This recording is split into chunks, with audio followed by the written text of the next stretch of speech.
Chapter 906. Li Nanheng was about to bypass Qiao Fei and pull Feng Ling up. But when he was about to move, he caught a glimpse of several members of Team 3, who happened to pass by the training camp of the sniper team at this time. The members of Team 3 seemed to inadvertently look in this direction, and then at Li Nanheng and Qiao Fei, who seemed to be confronting each other because of Feng Ling. They immediately turned back and whispered to each other. It seems that what they said last time was right. There is indeed something wrong with this Feng Ling. Is she really a woman?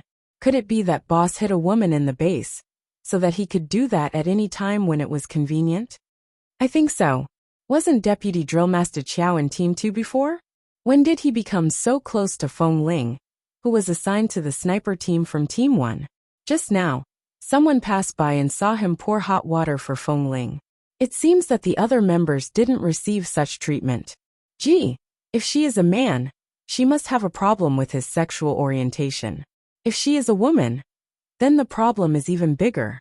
The base explicitly stipulates that women are not allowed to participate in training or become members of the base. If she is really a woman, oh, it's really hard to imagine. Didn't they see those things in the canteen last time? I think it's very likely that the auntie of the canteen suddenly left, so there's no way to find the source of the truth. Is it possible that Boss Li is afraid that he secretly hid a woman by his side? So he don't talk nonsense. It's okay to guess whether Feng Ling is a woman or not, but Boss Li has not been in the base in the past few years. Didn't he return to the Li family at that time? I guess he is still in the dark. Who knows whether Boss has suspected it or not? Of course, we are just suspicious, but I think this Feng Ling is really like a woman. From her height to her face, which part of her looks like a man? Feng Ling should be 17 or 18 years old now. I didn't see an Adam's apple in the past few years, but I think she should have one now. Have you noticed it? Does she have an Adam's apple? I haven't been too close to her, so I really didn't notice it. If she is not a woman, how can she use things like sanitary napkins? Can it be used by us men to pat our buttocks at night? Ha ha ha ha ha. Mother asterisk her, lower your voice. Don't let anyone hear you. If that happens, all of us will have to bear the consequences. The question is she a man or a woman? They whispered to each other at the entrance of the training camp, and took the opportunity to walk away. As they walked, they said, I don't know. I think it's very likely to be a woman. Let's find some time to test her. Although those people were far away, Li Nanheng could still roughly read their lips. He put one hand in his trouser pocket and glanced at Feng Ling coldly. The police station has been chasing the murderer of a criminal case recently. They need manpower, and they need someone who knows how to use a sniper rifle. Since your training has met the standard, you don't have to worry about the inspection in a few days. Go to the police station to help for a few days. Feng Ling didn't say anything.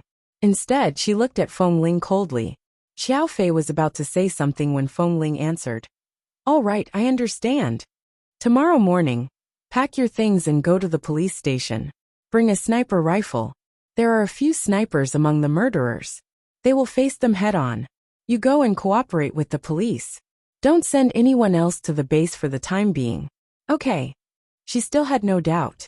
When she was in the cafeteria today, although she was a little worried about Auntie Jelly, she noticed that some members of the base passing by seemed to be looking at her with a strange look in their eyes. The matter of the sanitary napkins must have been spread by the members of Team 3. No matter how Auntie Jelly explained it to them, no one was a fool. After all these coincidences, it was impossible for them not to suspect it. Of course, they just suspected it. She had never been interested in other people's opinions. Although Qiao Fei wanted to say something, he couldn't interfere in the end. After all, he was just a drill master, not the person in charge of the base. Qiao Fei looked back at Feng Ling again, asking her with his eyes if she could handle the situation as a sniper for the police alone. Feng Ling gave him a reassuring look. Seeing the exchange of eyes between the two, Li Nanheng's eyes darkened, but he didn't say much. When he turned back expressionlessly, he looked coldly in the direction in which the members of Team 3 left, and said in a voice as cold as ice, Leave tomorrow morning. The team allows you to go back to pack your things and report to the police station.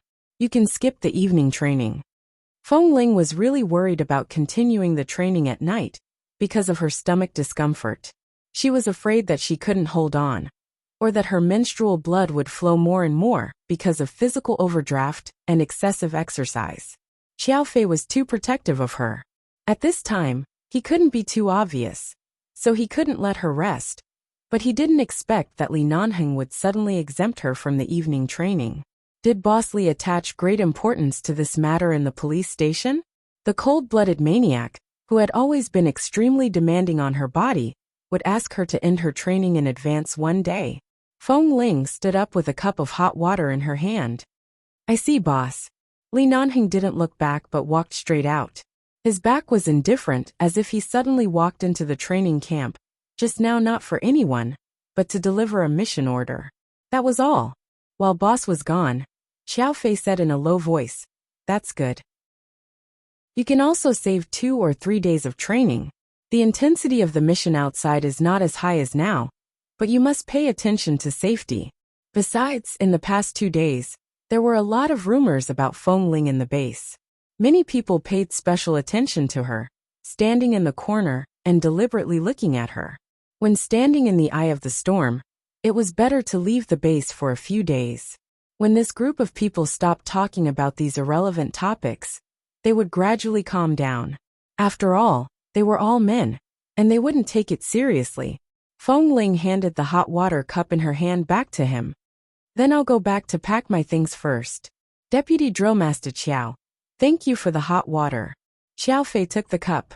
Just now, she just held the cup in her hand, and hadn't had time to take a sip. He nodded and didn't say much. Feng Ling left directly. Xiao Fei turned to look at the direction in which Feng Ling left quickly, and then glanced at the direction in which Boss Li had gone far away, thinking. Chapter 907. However, he didn't say anything. Now that he had sent Feng Ling out at the most appropriate time, it was equivalent to letting her take this opportunity to avoid all the gossip. Could it be that not only did Boss Li not intend to chase her away, but he was also secretly protecting her? However, she felt that it was unlikely. The Li family had always been very strict with many rules and regulations in the base, and the few old masters of the Li family were even more strict with men than women. If the few old masters of the Li family found out about this, the base would definitely be blown up by them. Given Boss Li's rational mind, he probably wouldn't take such a huge risk to protect Feng Ling. Besides, rumors were spreading everywhere now. However, if he wasn't protecting her, it was clearly just a small task for the police, but Feng Ling was sent out alone. Early the next morning, Feng Ling carried her sniper rifle and left the base to head to the Los Angeles Police Headquarters to help. The task of encircling and annihilating the criminals this time was very simple. She only needed to shoot the criminal leader in the window of the opposite building, at the top of a 60-story building at the mission location. The only test was her marksmanship, accuracy, and proficiency in using a sniper rifle. Because the police informant would take the risk to lure the criminal to the appropriate location from the window of the opposite building, she could only succeed and not fail. Otherwise, many police officers would die for this. The police officers didn't particularly trust her marksmanship, but after all, she was sent by 11 base, so they could only take the risk and cooperate with her. However, the final result was that Feng Ling had completed her mission extremely well. She had fired a sniper shot into the building across the street from over 300 meters away, blowing up the back of the head of the criminal leader. Then, she had followed up with a shot to blow up the head of the most capable helper beside him, saving the police a lot of trouble. After 2 shots, she ended the mission. Feng Ling put away her gun and left directly without saying anything to anyone. However, just as she was about to return to 11 base, Xiao Su suddenly called her and said that the base would be hosting the VIPs in a few days, and there were still some things that needed to be prepared. He wanted to give her a list so that she could go buy the things after completing the mission outside and return to the base after she was done. After receiving the list from Xiao Su, Feng Ling saw that there were so many things on the list. Furthermore, she couldn't just buy all of them in Los Angeles. She still had to drive to the neighboring cities to buy them. Calculating the time, even if she bought all of them as quickly as possible, it would take at least 2 to 3 days. Why did it suddenly feel so good? Her stomach had been feeling unwell for the past 2 days, and she didn't want to go back to the base to feel the gazes of so many people. Feng Ling smiled and walked back to the car with the list in hand. She threw the gun in the car, got into the car, and drove to the first stop. In a large shopping mall in Los Angeles, there was a food and seasoning area on the first floor of the mall. Feng Ling walked in, and with a good sense of direction, headed straight for the place where she wanted to buy the seasonings. She asked for 20 kilograms of seasonings from the shop assistant. This was what the base used to entertain distinguished guests when making certain luxurious dishes. It was said that this seasonings was called misi. Very few people had eaten it before, and very few people knew what it was. The taste of this thing was very special, and generally, only very rich and tasteful chefs would buy it. Or perhaps, some countries would add this misi seasonings to certain dishes when entertaining distinguished guests, and the taste would be very delicious. However, the amount required at one time was too large, and it couldn't be bought in ordinary places. She had to buy it here. Moreover, this shop seemed to only prepare 20 kilograms of it every day. If she wanted more, she could only wait until the next day. After Feng Ling told the staff what she wanted, the staff nodded and went in. She waited outside. After about 10 minutes, she smelled a very light and elegant perfume approaching. She turned around and saw a young woman with a slim figure, wearing sunglasses walking past. Feng Ling didn't know much about the brands and bags that women wore. She only saw an H on the bag and a J on the shoes on her feet. She didn't see the other letters clearly, but it looked like they were expensive. Also, she vaguely felt that she had seen this woman somewhere before, but she couldn't remember clearly. The staff inside was just about to take out the 20 kilograms of seasonings for Feng Ling when she suddenly saw the woman walking in. She quickly walked up and asked. She didn't know what the woman said, but the staff hesitated for a moment before turning around and going back into the warehouse. After a while, she came out and said politely, "Miss Feng, this is the 20 kilograms of misai you wanted. It should be enough for the top chef you hired." Usually, such socialite gatherings would have a lot of dishes, and the taste would be even better with seasonings like misai. "Miss Feng, I didn't expect you to know about these things." Feng Ling stood at the side and glanced. At first, when the staff called her Miss Feng, she thought that he was calling her. She was wondering how this person knew that she was a woman. In the end, it was the person next to her. Feng Ling walked over. "I'm sorry, but isn't there a limit of 20 kilograms of this seasoning here every day? If I remember correctly, I was the one who came first. Also, when you went to the back to take out the things, you were about to give them to me. What's the meaning of this now? You're being interrupted halfway?" Her tone sounded gentle and calm, but her eyes clearly showed that she didn't intend to let the staff make the decision on their own. The staff was stunned for a moment, then turned to look at the so-called Miss Feng beside her. She was instantly put in a difficult position and said to Feng Ling in a low voice, "I'm sorry, Miss Feng is the eldest daughter of the Feng family. She has a VIP status in our mall. Besides, it's already very eye-catching for such a young lady to appear in such a gourmet seasoning area. If we offend her, we won't have an easy time. So please wait for another day." Feng Ling smiled, but there was no warmth in her eyes. "I can understand you, but I believe that your mall understands the rules of first come, first served. Even if she's the first lady, she should abide by the rules."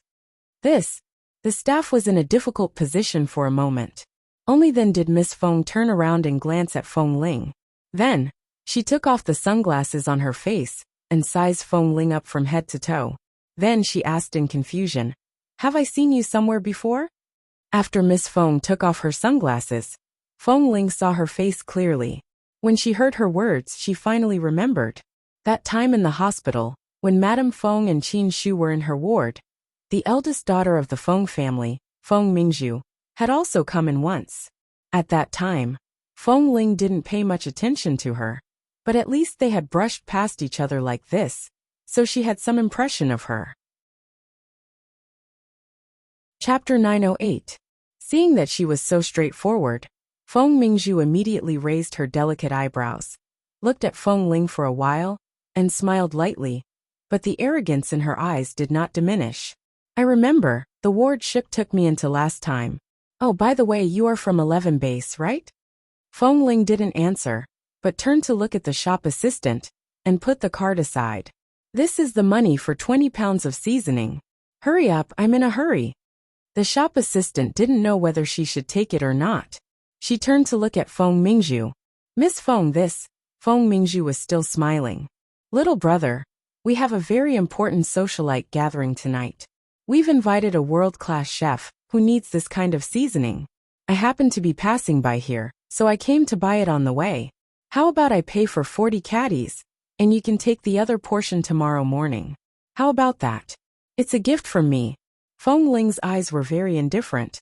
No, thank you. I'm not familiar with Miss Feng, so I don't need you to give me a gift. Besides, I don't need to explain the reason why I bought these things to you. Besides, the rule is first come, first served. I only ask about the rules, not the identity, and not the price. Feng Mingzhu choked for a moment. Her pride from a young age had made her used to looking at others with a charitable gaze. After all, there was nothing in this world that couldn't be solved with money.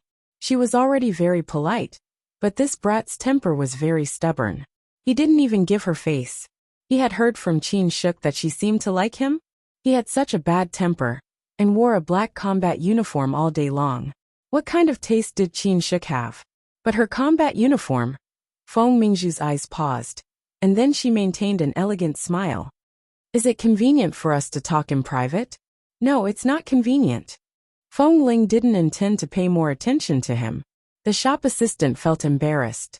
She felt that this young man's temper was not to be trifled with. Although he was very handsome and beautiful, he shouldn't be a person who would give up easily. And Miss Feng couldn't be provoked, so she decided to let the two of them discuss it. So the shop assistant quickly turned back to the warehouse, leaving a space for them to talk. Seeing that there was no one else around, Feng Mingzhu put the sunglasses in her hand into her bag, looked at Feng Ling, and said softly, You are Nanhang's subordinate. You came out to buy these things because 11 base needs them? But we can't casually tell others about what happened in the base, right? Feng Qi didn't have any intention of chatting with her, but this Miss Feng seemed to be implying something. She turned to look at Feng Mingzhu. Since Miss Feng knows about 11 base, I won't say any more nonsense. Of course I know 11 base. There seemed to be some pride in Feng Mingzhu's eyes, as well as a little excitement. How about this, let's discuss a condition. Feng Ling didn't want to talk about conditions. She was the one who came first. Even if she didn't understand the ways of the world, she knew that she was on the side of reason. Why should she talk about conditions? Feng Mingzhu continued to say, As long as you can take me into your 11 base, I will give you these seasonings. It seems that you were sent out to purchase, right? If the purchasing mission is delayed, will it affect you? My conditions are not difficult, just bring me back to your base. Feng Ling swallowed the word impossible that was on the tip of her tongue and said in a calmer tone, Sorry, Miss Feng. 11 base has a clear rule that outsiders are not allowed to enter at will.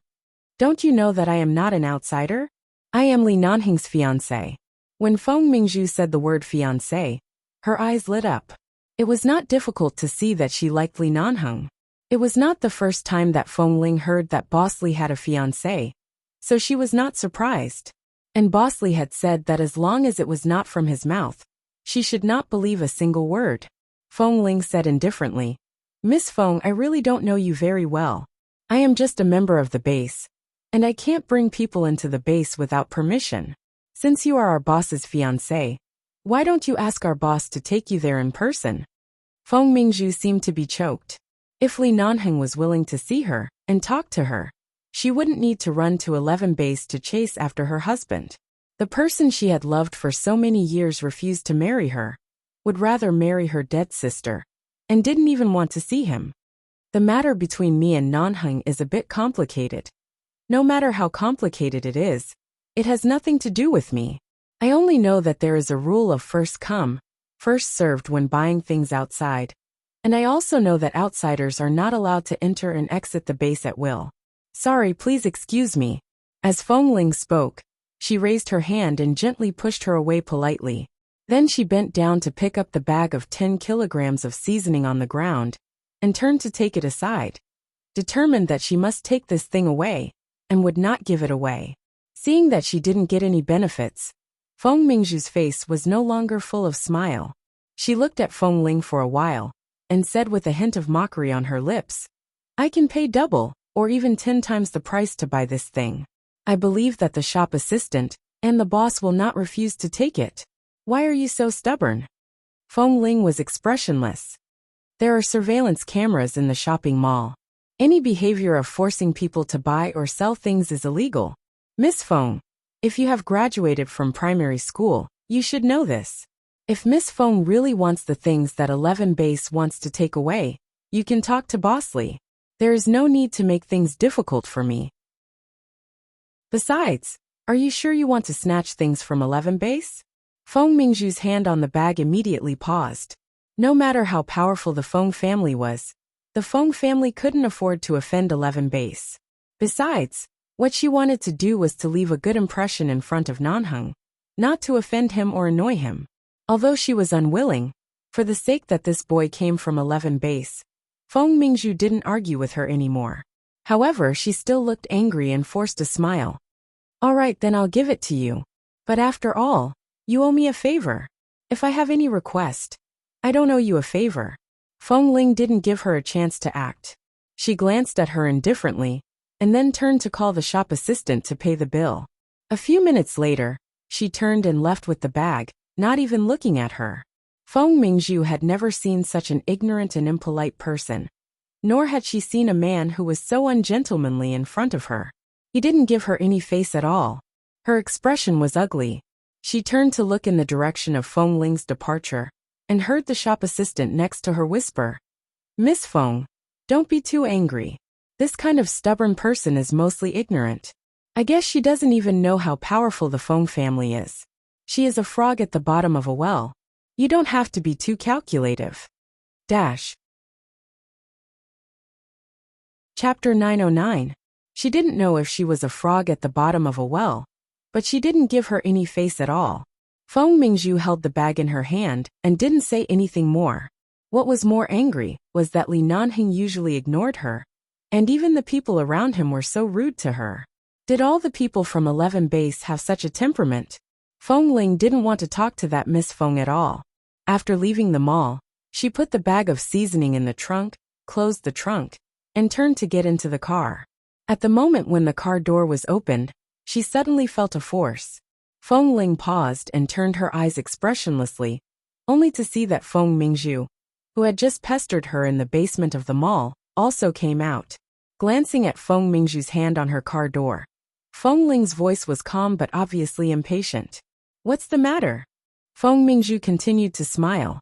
You know I am Li Nanheng's fiancé, but you still dare to be so indifferent to me? Feng Ling looked at her indifferently and didn't answer, but her eyes clearly showed that she didn't buy it. The atmosphere was too silent and cold. Feng Mingzhu looked at her for a while and said, What's your name? Feng Ling didn't intend to hide it, nor did she feel guilty. Miss Feng, if you feel wronged, you can report my name at any time, so that when I go out to work in the future, Bosley can also tell me in advance to take care of you when I meet you outside.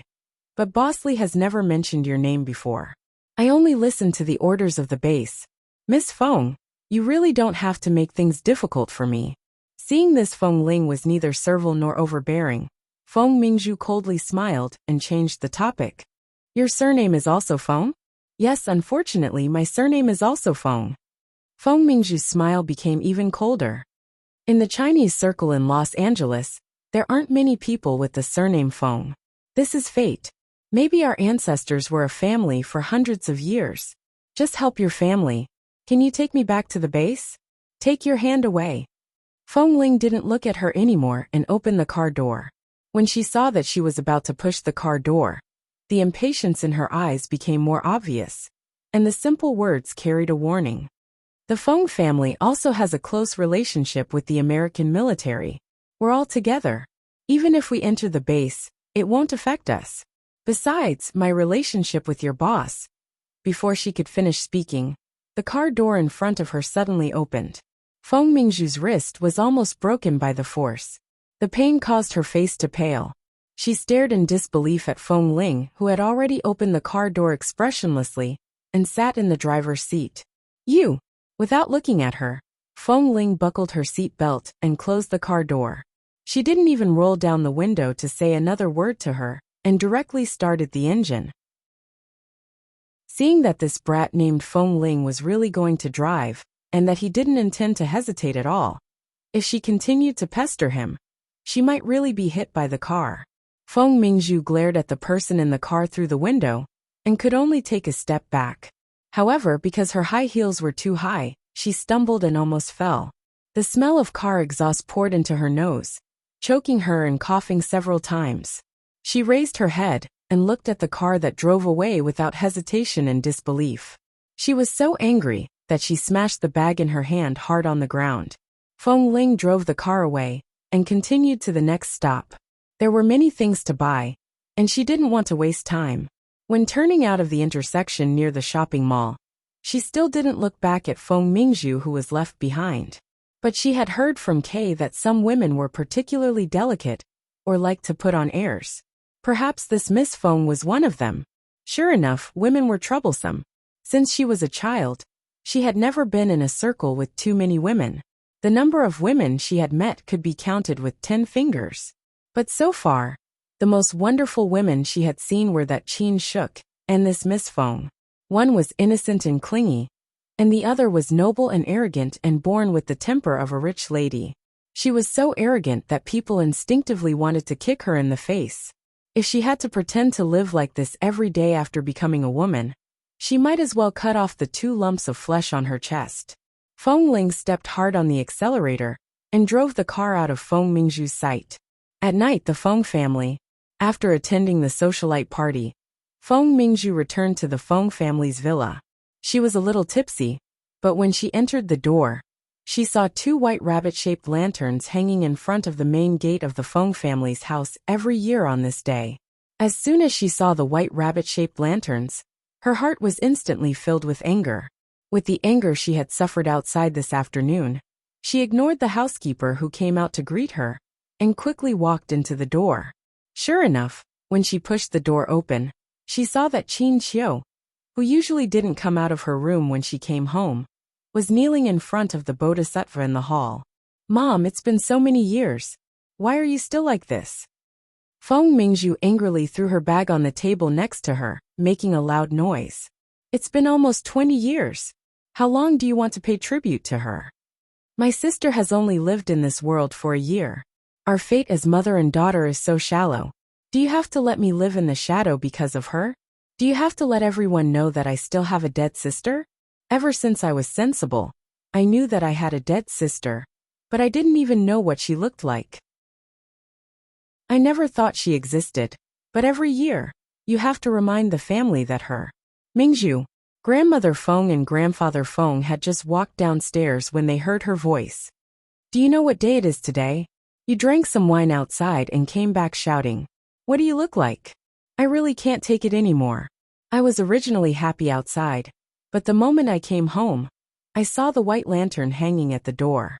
She has been dead for almost 20 years, but every year on this day, I have to hang a white lantern. I feel so scared. What are you talking about? That lantern was the year your sister was born. Every time she cried in her swaddling clothes, your grandmother and I would use this kind of little rabbit lantern to coax her. Every time she saw the little rabbit lantern, she would smile. The rabbit lantern is all white. It's not the scary white lantern you're talking about. As a sister, you've been complaining for so many years. Grandfather Feng's face darkened. Chapter 9:10. Can't I complain? She has been dead for so many years, and Mom has been depressed for so many years because of her. She doesn't even go out of her room. As long as she comes out, she will kneel in front of Bodhisattva and pray for blessings. Feng Mingzhu said as she raised her hand to rub her forehead that hurt because of drunkenness.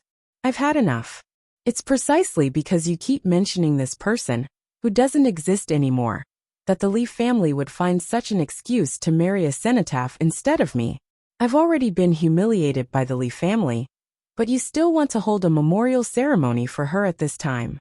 Feng Mingzhu pointed to the emerald Buddha beads in Qin Xiu's hand and the old baby clothes that were spread on the table in front of her. How long will this memorial ceremony take? Will our family live under the shadow of accidentally dropping the child into the sea for the rest of our lives? Hearing her words, Grandmother Feng's face suddenly darkened. Child, you! How dare you? Grandfather Feng said angrily. This year is your sister's 18th birthday, and it has been 17 years since she sank to the bottom of the sea. If she is still alive, today will be her coming-of-age ceremony. Just like your coming-of-age ceremony, she should have the same glory as you. After all, you are the granddaughters of our Feng family. But now that she is gone, can't we hold a memorial ceremony at home? You're so angry just because we hung 2 rabbit lanterns. Do you want our family to lose their memories and completely forget about your sister? I really hope that the whole world can forget about her. Then perhaps there won't be such a big joke that Li Nanheng wants to marry our second daughter's cenotaph. I'm that big joke. Feng Mingzhu clenched her hands tightly. Mom, I'm also your daughter. Can't you put all your attention on the living? Do you have to spend so much energy thinking about someone who has been away for so many years? Today is your sister's 18th birthday. 18 years ago, when she was born, our family was very happy. At that time, you were very young and ignorant, but you also knew to surround the bed and laugh that you had a sister. We just want to commemorate her on such a day. As for other things, let's talk about it another day. Grandfather Feng frowned. Feng Mingzhu rolled her eyes at the 2 white rabbit lanterns hanging outside, picked up her bag, and went upstairs. Her footsteps were so fast that it was as if all the people who were mourning the second daughter of the Feng family were lunatics. No wonder Mingzhu doesn't have any feelings for her sister. At that time, Mingzhu was still young and didn't have a deep impression of her sister. Although what she said was a little too much, there's no need to take it to heart. Recently, she has been unhappy because the Li family broke off the engagement. Just give her some time. Grandmother Feng's expression softened. She sighed and said softly. Qin Xiu, who had been kneeling in front of the bodhisattva, closed her eyes. After so many years, she didn't love Mingzhu less, but she didn't put all her love on her. She often thought of her second daughter and would be sad. Every year on this day, she would worship at home. After all, this was the poor child's birthday. However, in Mingzhu's eyes, her selfish thoughts and guilt towards her second daughter were very disgusting. She sighed, looked at the old clothes in front of her, and couldn't help feeling sad. Los Angeles night market. The shopping was not over yet, so Feng Ling couldn't return to the base for the time being. The hotel near the night market was not expensive, so she found a quiet, inexpensive, and good place to stay. She didn't eat anything in the evening, and was hungry at around 9 o'clock. She walked out of the hotel, and walked around the night market, looking at the things on both sides of the street. However, in a few days, there would be an important inspection in the base, so she couldn't eat randomly, in case she got a stomachache and affected her performance. So she bought a small pizza that looked good to eat. There were too many people in the pizza shop, and there were no empty seats. Although the air was cold tonight, there was no wind. She took the pizza box and sat on a staircase in the middle of the night market. She took out the pizza and ate a few mouthfuls of the mineral water. From the corner of her eye, she saw a large cake shop not far away. Many young mothers and their children were buying cakes of various colors and flavors in the cake shop.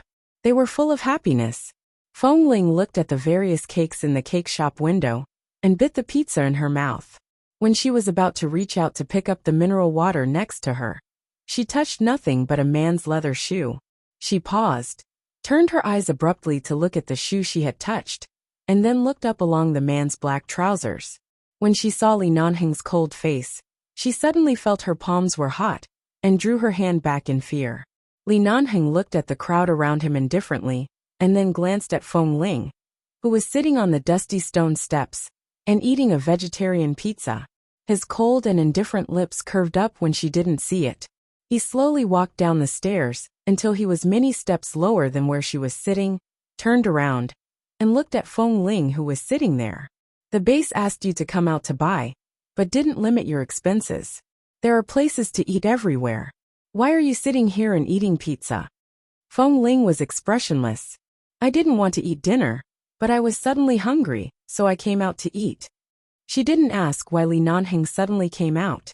Anyway, he was the boss and could come and go as he pleased. No one could control him. She didn't ask how he knew she was here. The car she drove out of the base was equipped with a GPS tracker, and every member would know her whereabouts when she went out on a mission. This was not surprising. When other people went out on missions, whether it was a helicopter or a car, they also had GPS. Li Nanheng put one hand in his trouser pocket and looked back at the cake shop nearby. You've been looking at the cake in that shop. Haven't you eaten it? I've eaten it. When the brothers in the base celebrate their birthdays, some people will occasionally buy it back, and I've eaten some. Feng Ling lowered her head to bite the pizza. There was something in her mouth, and she said lightly, "It's just that kind of cream. It's nothing special." Li Nanheng glanced at her. "Do you want to eat it?" Feng Ling paused and raised her eyes to look at him. She watched as the man stood at the foot of the stairs with a pleasant expression, but at the same time, she thought about how cruel and shameless this man could be when he was raging. Chapter 9:11. Seeing Feng Ling raise the bottle to drink, Li Nanheng curved his lips. When she put down the bottle and looked at him again, his expression became cold and indifferent again. Feng Ling screwed the bottle and turned to leave. The man behind her glanced at her. "Come back. Why are you leaving?" She turned back to look at him. "Boss, I've just finished my task at the police station. I've been busy with the procurement this afternoon. It's already very late. I should go back to rest. Do you still want me to accompany you to walk the road?" Li Nanheng pointed to the cake shop with his chin. "Let's go eat cake first." Feng Ling stared into his eyes and was sure he was not joking. When their eyes met, everything this man did to her that night seemed to be still vivid in her mind. She looked away. "I'm already full." However, as soon as she finished speaking, the man held her wrist and pulled her toward him. Feng Ling barely stabilized her body so that she wouldn't lean into his arms. She raised her eyes and struggled to free her hand. She secretly hated him in her heart, but on the surface, she still looked cold and impatient. Tonight's task is to eat cake." The man turned around. If she hadn't been struggling, he might have held her hand, but now that she was more stubborn than a donkey, he could only hold her wrist and pull her behind him. Feng Ling staggered to the door of the computer shop with him. She was about to speak, but the man didn't even intend to stop and let her in. After entering the door, the staff inside all looked back at them and rushed over. Because there were outsiders around, Feng Ling couldn't be too cold, so she could only pull her hand out and stand behind the man. Her expression was still a little impatient, but she didn't leave willfully. "Gentlemen, do you want to order a cake?" Before Li Nanheng spoke, Feng Ling suddenly said, "No, we just came in to take a look." Before she finished speaking, Li Nanheng glanced at her. His eyes were very indifferent, but seemed to be warning her. Feng Ling turned away and pretended not to see him. The tall man walked straight in and saw that there was a place to sit and rest in the cake shop. He called the staff over and pointed to a small but delicate cake by the window. "What taste is it?" "There are blueberries and strawberries in that cake. It tastes very delicious. Sir, do you want to buy one?" Hearing there were blueberries, Li Nanheng raised his eyebrows, took out a card, and handed it to the staff. "This is it. We'll eat here. We'll book the space inside for the time being. Don't let others disturb us." The clerk took the card from him and saw that it was a black card. He immediately nodded and said eagerly, "All right, please wait a moment, sir.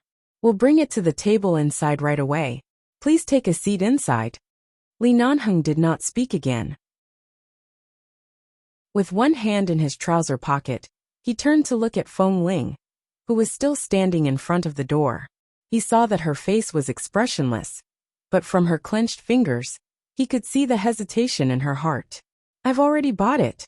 If you don't want to eat it, you can dispose of it. Come and sit down," the man said coldly and walked in. Feng Ling looked to the side and saw that the staff were about to take the cake in. so she walked in. Seeing that Li Nanheng chose a spacious seat, she walked over and sat down in front of him. When the staff brought the cake over and asked them what they wanted to drink, Feng Ling put the mineral water in her hand on the table. The staff understood what she meant and didn't dare to ask anymore, turning to leave. Li Nanheng looked at Feng Ling's unapproachable expression. There are some milk tea drinks in this shop. Don't you want to try them? I'm not interested. Feng Ling put the water in her hand. Then let's eat the cake. I remember Kay said you like blueberries. There are blueberries in this cake. It should suit your taste. Feng Ling looked at the cake in front of her and pursed her lips. Boss, just this once. Don't do it again. I just took a look outside and didn't say that I wanted to eat it. Then eat it this time. Don't talk so much nonsense. Li Nanheng threw the silver lighter on the table, intending to sit here and wait for her to finish eating. Feng Ling had to pick up the small fork and cut a piece of the cake. After thinking for a while, she cut another piece and put it in front of him. The man didn't eat it, but focused on watching her eat the cake with the small fork. Feng Ling was really uncomfortable being stared at by the man like this, but she felt even more uncomfortable if she looked up at him. So she could only lower her head and eat in small bites. Although the taste of this cake was really good, sweet but not greasy, and the taste of the chopped blueberries and strawberries was very good, she had just eaten pizza and couldn't eat so much at once. She could only taste it. This cake was not big, and she felt that she could only eat half of it at most. After being stared at for a long time, she raised her head and instantly met the man's eyes. Her hand holding the fork paused for a moment. Why don't you eat it? I'll just watch you eat. I'm not interested in dessert. As the man spoke, he saw that she liked to pick blueberries and put them in her mouth first. It seemed that she really liked eating blueberries. Feng Ling didn't really understand people like Li Nanheng. Didn't they say that when they liked someone, many people would be embarrassed to speak up? Even men would express their feelings tactfully, but Li Nanheng was really honest with her. If he liked her, he liked her. If he wanted her to eat the cake, he wanted her to eat the cake. He didn't even have a roundabout way. She could only continue eating.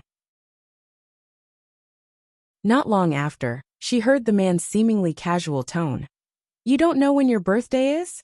Feng Ling made an N sound, sipped the sweet cream in her mouth, and said in a low voice. The date of birth written in the information was only temporarily set by the person who took me in when I was young. I really don't know when I was born, so I've never taken my birthday too seriously. You don't know who your parents are? Feng Ling looked up at him and thought for a moment. In the end, she didn't tell him that she grew up in a wolf cave. After all, those hardships had long passed, and there was no need to mention it. She only answered, I don't know. I've been an orphan for as long as I can remember. Li Nanheng watched as she clearly faced an unknown and confused past, but never complained, nor was she pretentious at all. Li Nanheng didn't say more. Although he wanted to pretend to be cold and indifferent, his heart still softened. And continue eating the cake. The man picked up the lighter to light a cigarette, but hesitated for 2 seconds. He didn't move, and stayed by the table to continue watching her. Chapter 9:12. After leaving the cake shop, Feng Ling planned to go back to rest. But because of Li Nanheng's presence, she couldn't say it out loud. She was afraid that he would say that since they were both men, he could just stay in her room for one night. Thus, she passed by the hotel in the night market. She went back and forth several times, but Feng Ling never said that she would go back. He wanted to see how long she could hold on, so he quietly accompanied her around the night market. In the end, he bought a bunch of unnecessary things and carried them in his hands. There were more and more of them. At nearly 11 o'clock in the evening, the night market was about to close. Feng Ling resisted the urge to yawn. Boss, are you busy in the city tonight? If you have something to do, I won't disturb you. You can go back first. Li Nanheng's expression didn't change. Nothing. It's getting late. I can stay nearby for one night. Feng Ling. Boss, help yourself. Seeing her dodge, Li Nanheng smiled lightly, but there was no obvious smile in his eyes. He only watched her fair little face when she turned away, and then glanced at her deliberately short hair. Do you want to find your parents? Feng Ling then looked at him. How? If you want, you just need to report your DNA to the police, and I'll send someone to supervise them. If your parents are still alive, it won't take long to find them. After all, technology is so advanced now. As long as you want to, you can find them. Feng Ling was silent for a moment. Forget it. I've never thought about this kind of thing.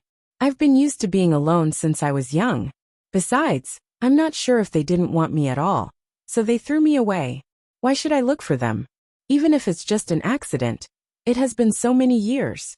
I guess they have other children and a happy family, and they should have forgotten me. No one will forget their children. Boss, I'm not good at communicating with people. Even if I really find out who my parents are, I won't go back to them. I'm fine now. Looking at her calm expression, Li Nanheng raised his hand to rub her hair. But the moment he raised his hand, he paused, put it back into his trouser pocket, and said indifferently, "It seems that you have deep feelings for 11 base. 11 base is the only place that gives me a sense of belonging." Feng Ling answered truthfully, seeing the trace of exhaustion in her eyes. When the two of them passed by the hotel, Li Nanheng stopped. "Go take a rest. After the shopping, go back to the base. Don't run around." Feng Ling nodded.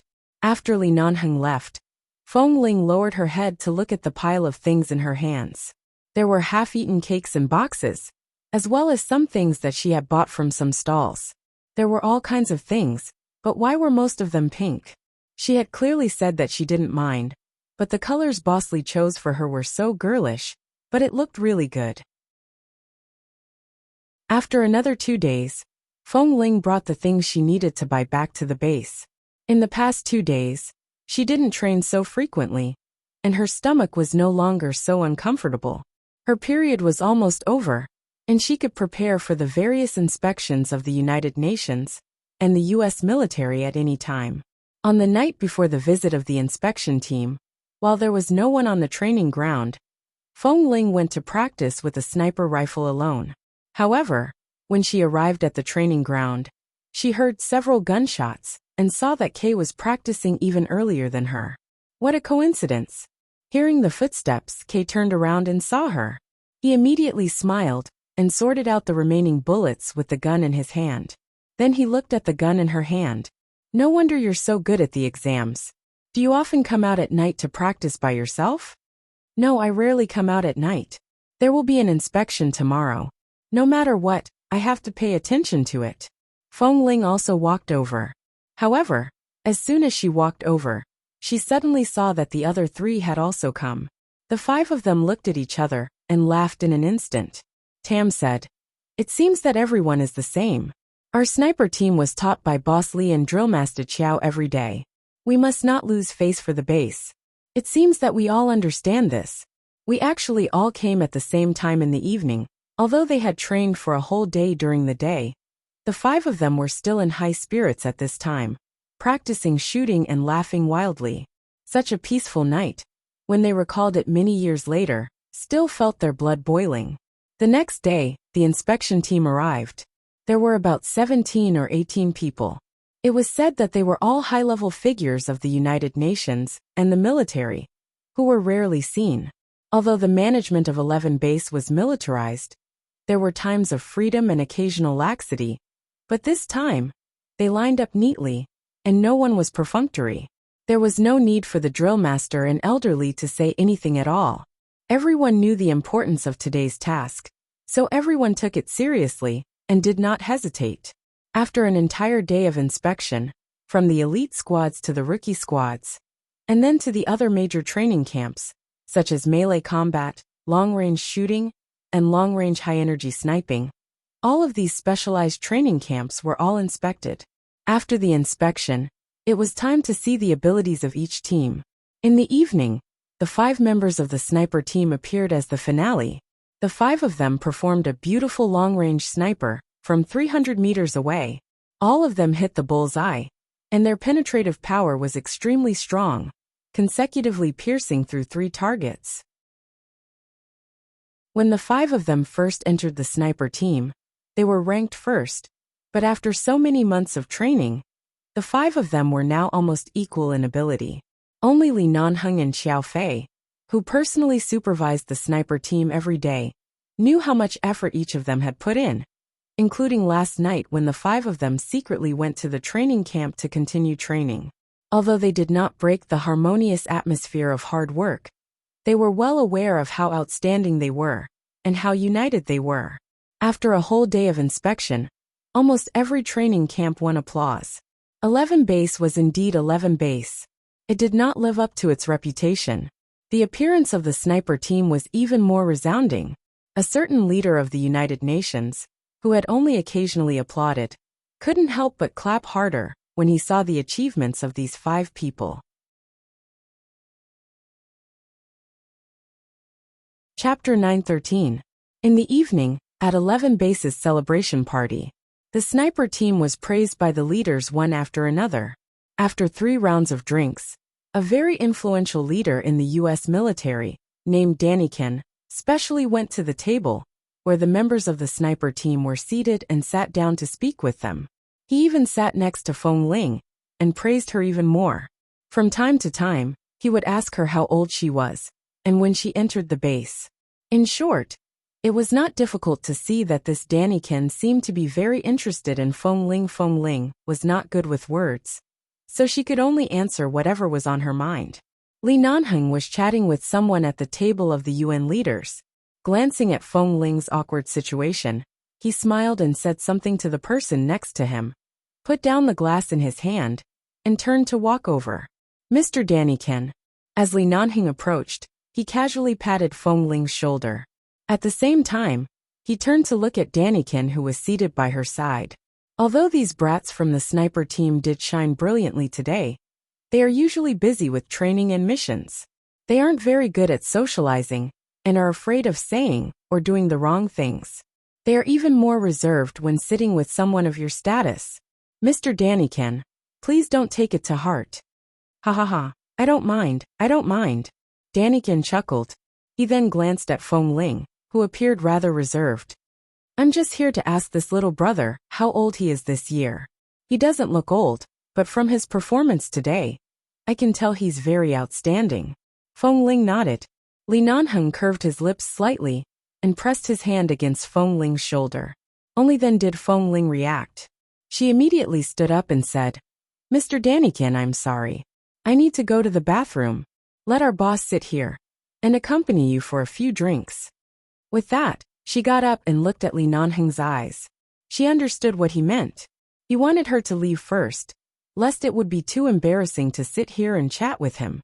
She really didn't know what to talk to him about. At this moment, she was also grateful that Boss Li could understand her mind. She looked at him inconspicuously and quickly turned to leave. Li Nanheng sat down, poured 2 glasses of wine, and drank with Daniken. At the same time, they chatted about the base, but the topic eventually returned to Feng Ling. After Feng Ling returned from the restroom, Daniken turned to Feng Ling and said, The U.S. military sniper team also goes through very professional training. This year, we just recruited a batch of new recruits. They're not very old, but they're all very impetuous and not easy to manage. I see that little brother Feng Ling is about the same age as them. But he's already so accomplished. If we invite him to train with our sniper team for 2 months, he should be a very good role model. Hearing this, Li Nanheng's expression did not change, but there was something in his eyes. He put the wine glass on the table. Feng Ling, and the other 4 members of the sniper team, also understood Daniken's meaning. He wanted Feng Ling to help the American sniper team, taking the outstanding members of 11 Base to the military team. If they wanted to poach them, wouldn't their purpose be too obvious? Seeing that Feng Ling's expression did not change, Daniken said again, Little brother Feng Ling, you don't have to think too much. We just hope that you can go to our team and set a good example for the new members. We'll let you come back in at most 1 or 2 months. Although we do admire you very much, of course, we don't have the guts to poach someone from Mr. Li's team. Don't you think so, Mr. Li? Daniken looked at Li Nanheng beside him with a smile. Li Nanheng curled his lips indifferently. It seemed to be a smile, but there was no warmth in his eyes or voice. Mr. Daniken, you must be joking. It's not that I'm arrogant, But if someone really wants to poach someone from my team, I'm afraid it won't be so easy. Daniken looked at the 5 members at the table with a smile. Really? If the US military offers better treatment to the 5 members of the sniper team, won't you consider joining the military team? The 5 people at the table looked at each other and didn't speak. Did they think they were stupid? No place was better than 11 base, especially the place of these Americans. They were too self-righteous and thought that everyone in the world wanted to join their army. In fact, every member of 11 base was quite disdainful of them. They didn't know where they got their confidence from, but they didn't speak. In this situation, even if 11 base and the military were evenly matched, as long as Bosley didn't break the superficial peace, they naturally wouldn't talk nonsense. Not getting the response he wanted, Daniken raised his eyebrows and looked at Feng Ling. This time, we want to invite little brother Feng Ling over just to exchange pointers between 11 base and the US military. We don't mean anything else, but if we really want little brother Feng Ling to join us in the future, we may offer a generous bonus of at least $3 million a year. Little brother, won't you consider it? Feng Ling smiled politely but didn't answer. The other 4 also didn't speak, but they were instantly amused. The people in the military were really arrogant. They probably thought that they were the only ones with the most money, but they didn't know that the United Nations had always been on 11 base's side. Whether it was the public funding from the United Nations or the Lee family behind this base, they didn't lack money at all. Not to mention Feng Ling, who could get hundreds of thousands of dollars every time he went out on a mission. Even the other newcomers in the base could easily make a lot of money in a year. They used money as a temptation. It could be seen how ignorant the military was, and how much they didn't understand 11 base. Li Nanheng also glanced at Feng Ling at this time. Do you want to go? Bosley suddenly asked, and Feng Ling answered directly. If it's just to learn from each other for a month or 2, I can accept it. I don't need any reward. As for the rest, thank you very much for your praise, Mr. Daniken. I have a deep affection for 11 base, and will not leave easily. Besides, I don't lack money. Bosley nodded. I don't lack money. These simple and pure words became an invisible slap on Daniken's face. Chapter 9:14. Feng Ling didn't respond directly, but turned to look at Li Nanheng. Li Nanheng also had a faint smile on his face, and no one could tell what he was thinking. The man's slender fingers played with the wine glass in his hand, and the smile on his lips widened. But those who knew him knew that this kind of smile was full of danger signals from Bosley. Even if he said he wouldn't poach people, he still did it blatantly. Mr. Daniken really thought that Bosley was too lazy to argue with the military, so he could let them be so shameless. Since Mr. Daniken has spoken, Feng Ling, pack up your things and go back with him tomorrow. Li Nanheng smiled slightly. When Daniken raised his eyebrows in satisfaction, he gently put the glass on the table, and the bottom of the glass made a muffled sound on the table, which made people's hearts tremble slightly. He still said calmly, in order to express the sincerity of our 11 base, it seems that only sending Feng Ling to show our sincerity is not enough. Kay, you go with Feng Ling tomorrow. Kay immediately understood what Bosley meant and said, okay. Daniken chuckled. Why? Mr. Lee, are you still worried about our military? You're worried about taking one away, so you sent another to watch over her? Kay said with a silly smile. Mr. Daniken, don't get me wrong. Our boss has always been such a generous person. When he gives gifts to others, one is enough, but he just has to give 2. You just want Feng Ling to go to your place to compete with the members of the military sniper team. So you just bring me along. In fact, I'm really honored. Daniken put on a fake smile. It seems that Mr. Lee is really generous. Li Nanheng smiled and stood up. When he walked past Daniken, he patted him on the shoulder from behind, as though it was a gesture made between men to express their deep friendship. However, the strength of his palm seemed to be a silent warning. Excuse me. The man's voice rang behind him, and he returned to the previous table, leaving the table in silence. Just now, they were still talking to Mr. Daniken, but now they obviously received a hint from Bosley that Mr. Daniken's purpose should not be so simple. So the table was silent at this moment. Everyone ate and drank, but no one paid attention to Daniken, who still wanted to talk to Feng Ling, seeing that he couldn't get any benefits here. Daniken simply drank with them, and then got up with a smile and returned to his table. After returning, he said something to a very fat military leader at the table. The fat leader looked back at them, and then at Feng Ling's back. He didn't say anything but nodded as if he was very satisfied. Seeing this scene, Kay immediately turned to look at Feng Ling, who had been eating in silence. The military invited me so directly and said so officially. I have to go, but boss sent me to accompany you. They must have other plans. They asked me to accompany you and help you at any time. Don't worry, I'm here. Feng Ling. I'm not a little girl who needs to be protected. Boss must have his purpose for sending you with me. But it can't be to protect me. Kay tutade. You don't understand. Even if you are not a woman, boss has always regarded you as a little girl who needs his protection. Feng Ling immediately squinted at him, and Kay glared back at him. You don't believe me? Boss usually treats you very well. Kay, there are so many people here. Don't talk nonsense again. Feng Ling warned him in a low voice. Tut, every time I tell you these things you don't believe me. It's common for men to like men, especially in the United States. Even the military leaders have such people. Don't you believe me? Kay said and quietly pointed to the fat leader to whom Daniken had just approached. It's this one, the commander of the military front line. What's his name? I forgot. Oh, just call him Fat Commander. He likes men. I heard that he has a crush on several men in some military teams. Speaking up to this point, Kay's expression suddenly faltered. He lowered his voice and leaned close to Feng Ling's ear to say, Shit, could it be that damn fatty has taken a fancy to you? Feng Ling's hand paused and looked at Kay hesitantly. She didn't know much about these things. Seeing her confused expression, Kay hurriedly whispered to her ear.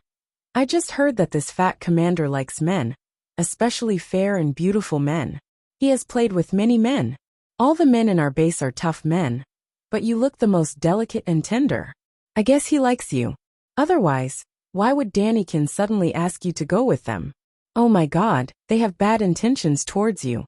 No, I can't do this. I have to talk to boss. Kay got up, suddenly ran to Li Nanheng's table, and whispered, Boss, come out with me.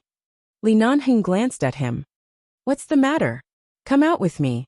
I have something to talk to you. Li Nanheng got up, and Kay followed behind him. When he passed by Feng Ling, he even winked at her. Seeing Kay's expression, Li Nanheng didn't speak. After walking out of the banquet hall, Kay looked around and quickly said, Boss, does Daniken have any ulterior motives? I heard that the fat commander seems to like fair and clean little boys like Feng Ling. Kay said this with a mysterious look on his face. Li Nanheng said indifferently, You know a lot. Kay immediately laughed. Haha, of course. I was an intelligence officer in some places before I entered the base. I know what to do. No matter what they say or do, remember to follow Feng Ling at all times. Don't let her leave your sight. Within 5 days, there will be a mission in the base that needs a sniper. They can't hide this reason, so they must send you back openly. Shit. No wonder you agreed so readily. I thought you really planned to let us go to their place for so long. Kay raised his hand and scratched his head. Then Feng Ling. Just follow her. Oh, if I can't leave her sight, should I sleep with Feng Ling at night? Li Nanheng immediately took a deep look at him. He did not speak but smiled. The smile in his eyes did not reach his eyes. He raised his hand and pressed hard on his head. Chapter 9:15. In the banquet hall, Feng Ling's table didn't only attract the attention of the military leaders. Several members of Team 3 had been wondering whether Feng Ling was a man or a woman since some time ago. These suspicions and news first spread like wildfire from Team 3, and then gradually spread throughout the base. Others might have only been curious and suspicious at first, but after 2 days, they forgot about it and didn't take it seriously anymore. After all, Feng Ling was still Feng Ling, and they didn't see anything wrong with her. However, the members of Team 3 often chatted together. As time passed, The question about Feng Ling's gender seemed to have become a knot in their hearts. As long as they didn't open this knot, they couldn't help but want to see her. Just now, Mr. Daniken first went to Feng Ling's table. They didn't know what they talked about, and then Boss Lee also went over. No matter how much attention this sniper team received, the gap between them was too big. The members of Team 3, who were left behind by Team 1 and Team 2 and the sniper team, because of their performance, abilities and various reasons, couldn't help but look in Feng Ling's direction. There were more Western-style dishes in the banquet hall. And of course, there were many Chinese dishes specially made by chefs. Most of them had to get up and bring a plate back to eat, as if they were eating a buffet. Tam sat in the inner side and was too lazy to move. When Feng Ling got up to get some fruit, he handed his plate to her. "Help me bring 2 fried chicken breasts back." Feng Ling took the plate and went over. She had just put the fried chicken breast that Tam wanted on the plate, cut it piece by piece with a knife, sprinkled the seasoning, and was about to turn around to take it back. Suddenly, from the corner of her eye, she caught a glimpse of the gazes coming from the table where Team 3 was sitting. She knew that some rumors had come from Team 3, and knew what they were looking at. She didn't turn around to look at them, and turned to leave. However, after taking a few steps, she clearly felt the sharpness of their gazes. Then, her gaze froze and her eyes turned cold. She quickly dodged the legs of 2 of them, and before they could retract their legs, she pretended to lose her balance, and deliberately stomped and kicked their ankles. In an instant, the 2 of them were in so much pain that their faces turned pale. But they didn't dare to make a sound in public. They could only endure the pain, and pressed themselves against the edge of the table. Only then did Feng Ling turn to look at the few people on the table. She curved her lips coldly, but her smile did not reach her eyes. "Sorry, I didn't stand properly and almost fell. Are you all right?" The 2 members of Team 3 endured the pain in their ankles, their faces pale and their voices muffled, but they didn't say much on the surface. They just shook their heads and said, "No, I'm fine." Feng Ling smiled and looked away. "It's good that you're fine." She was about to walk back when she saw another person suddenly stand up with a full glass of wine. Then, he imitated her posture of almost losing her balance. Looking at the angle at which the glass was tilted, it was clear that he was going to pour all the wine on her. Feng Ling took a big step back, and then raised her leg, seemingly inadvertently supporting his abdomen with her knee when he fell down. She seemed to want to help him, but in fact at the moment when the other party fell down, she used this posture to hit his abdomen hard with her knee, and at the same time, kicked his arm hard with her leg. The full glass of wine in the man's hand suddenly spilled on the head of the member of Team 3 next to him. At the same time, he instantly lost control, and fell to the ground, falling together with the broken pieces on the ground. One of them was drenched with wine, and his entire face changed. The other fell heavily to the ground. Before the 2 of them could react, Feng Ling had already walked past them, as if nothing had happened. At the same time she said coldly, "Be careful." No one knew if these words were to remind them to be careful here, or to remind them to be careful in the future. The other members of Team 3 sitting around the table looked at each other, and then at Feng Ling's back as she walked away indifferently with the plate in her hand, and their faces immediately turned green with anger. Xiao Fei was just by the side.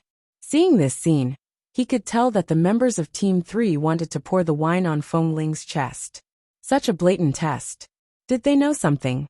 He got up and walked over to help the member of Team 3, who was struggling to get up. Seeing him holding his stomach and grimacing in pain when he got up, he raised his eyebrows and asked, "What's wrong with you guys? Don't tell me you're not targeting Feng Ling.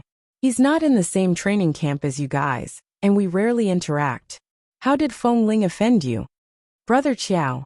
The man covered his stomach that Feng Ling had just hit and said with some pain, "We didn't mean anything else. Don't misunderstand. We're not targeting him. We were really careless just now." "Careless?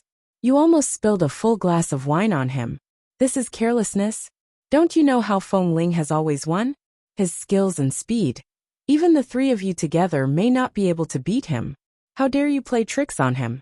Do you really want to die?" That person pressed his stomach, and his expression immediately darkened. He then turned to look at Feng Ling, ignoring everything else. His curiosity was too strong.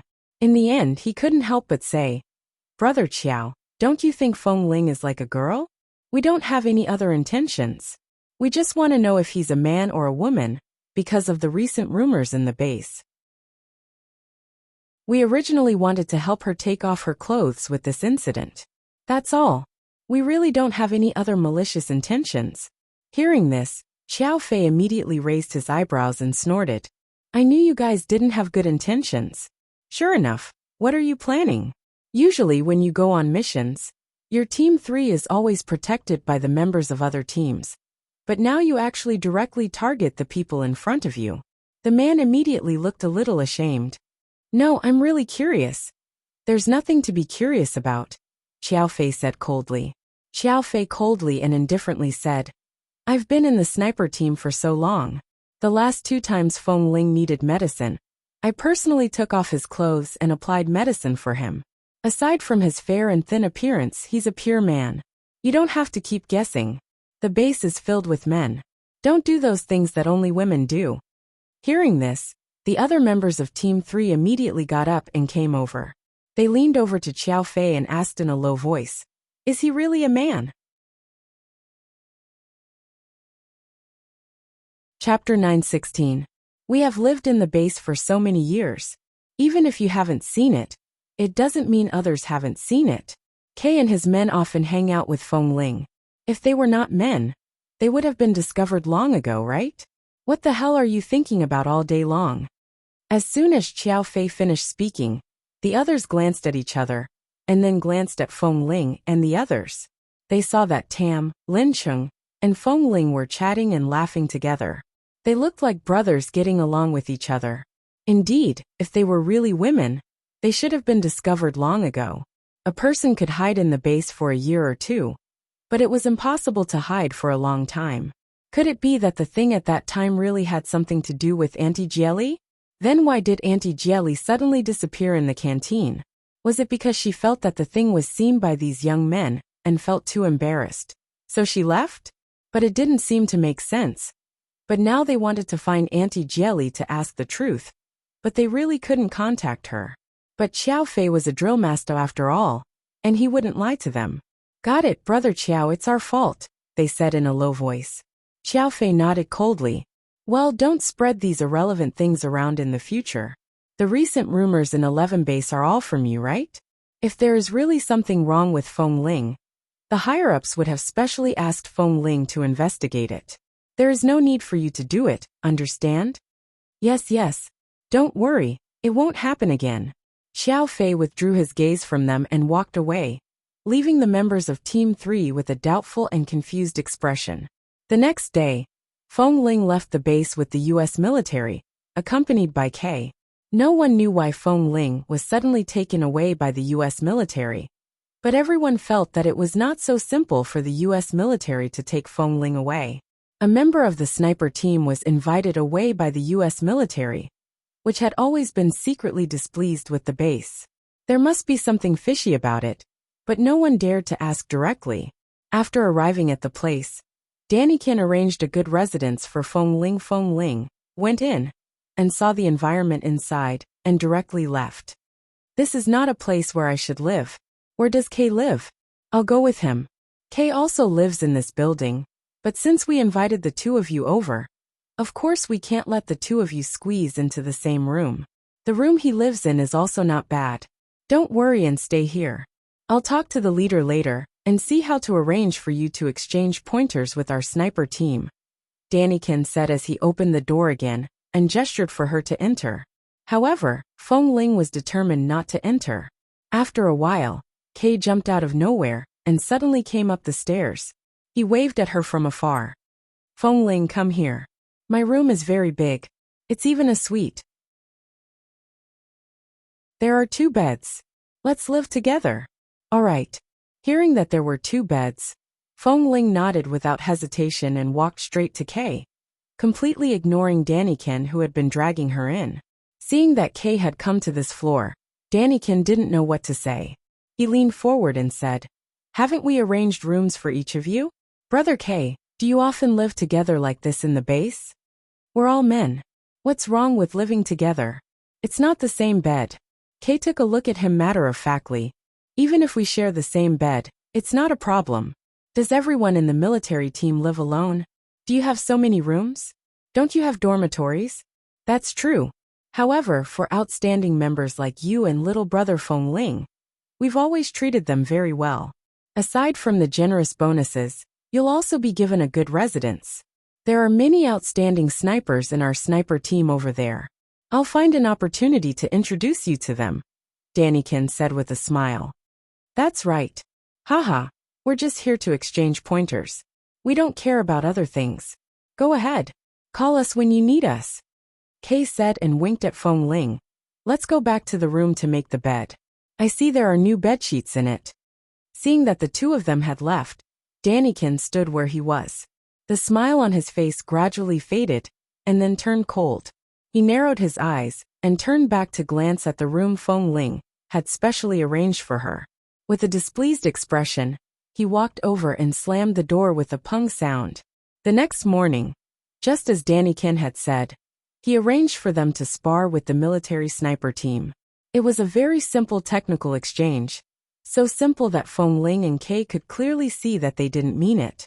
They only used Type 81 automatic rifles, and didn't even take out the military sniper rifles for them to exchange pointers.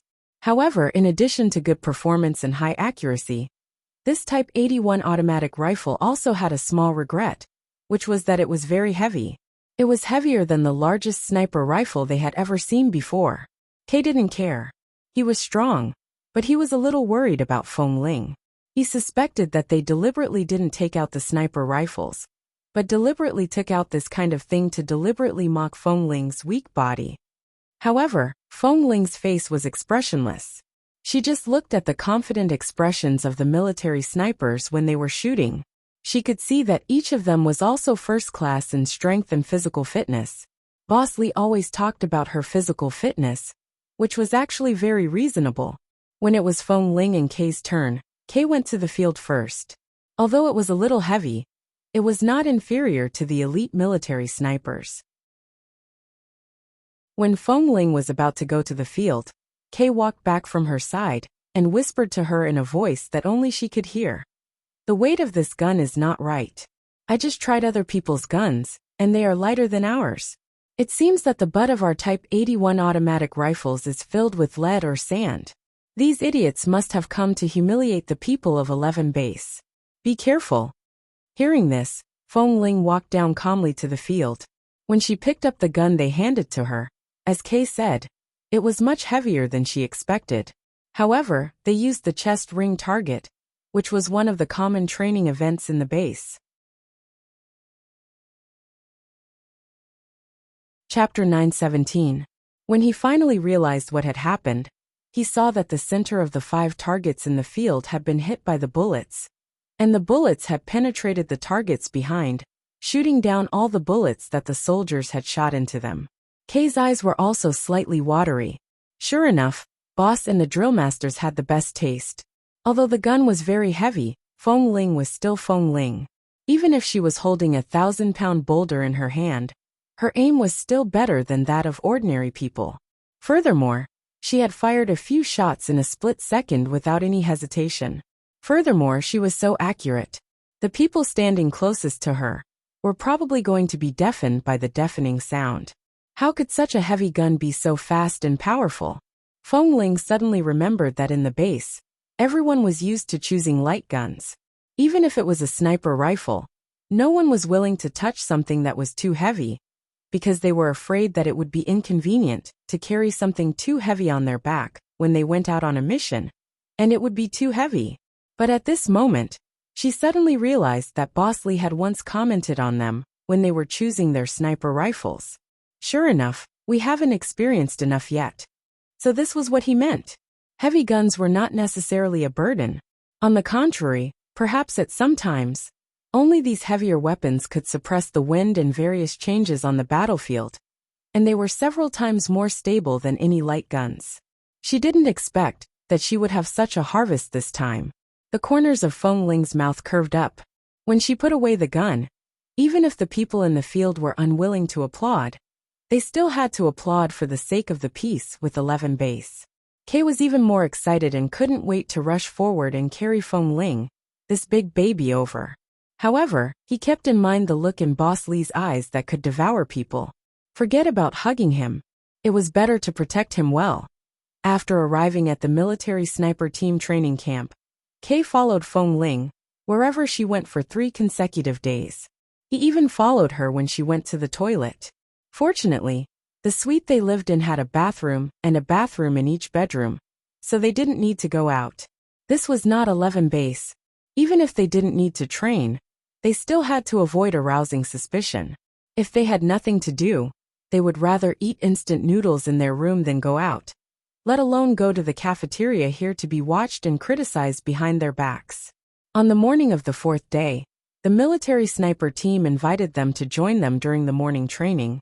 But during the training, one of them accidentally bumped into a water training pool not far away. Even though Feng Ling was prepared, her lower body still fell into the water. Before her upper body touched the water, Kay quickly grabbed her hand and pulled her out. "Are you alright?" Feng Ling shook her head and turned to look at the group of people. She patted the water on her pants and asked in a voice that only Kay could hear. "Before leaving the base, didn't boss talk to you? How long did he say we have to stay here?" Kay took a look at her and whispered, 5 days. Hearing these words, Feng Ling immediately knew what to do.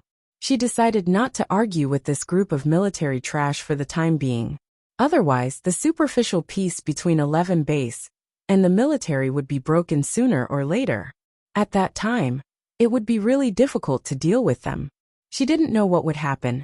She took out the cell phone from her trouser pocket and patted it in her hand. "My cell phone is wet."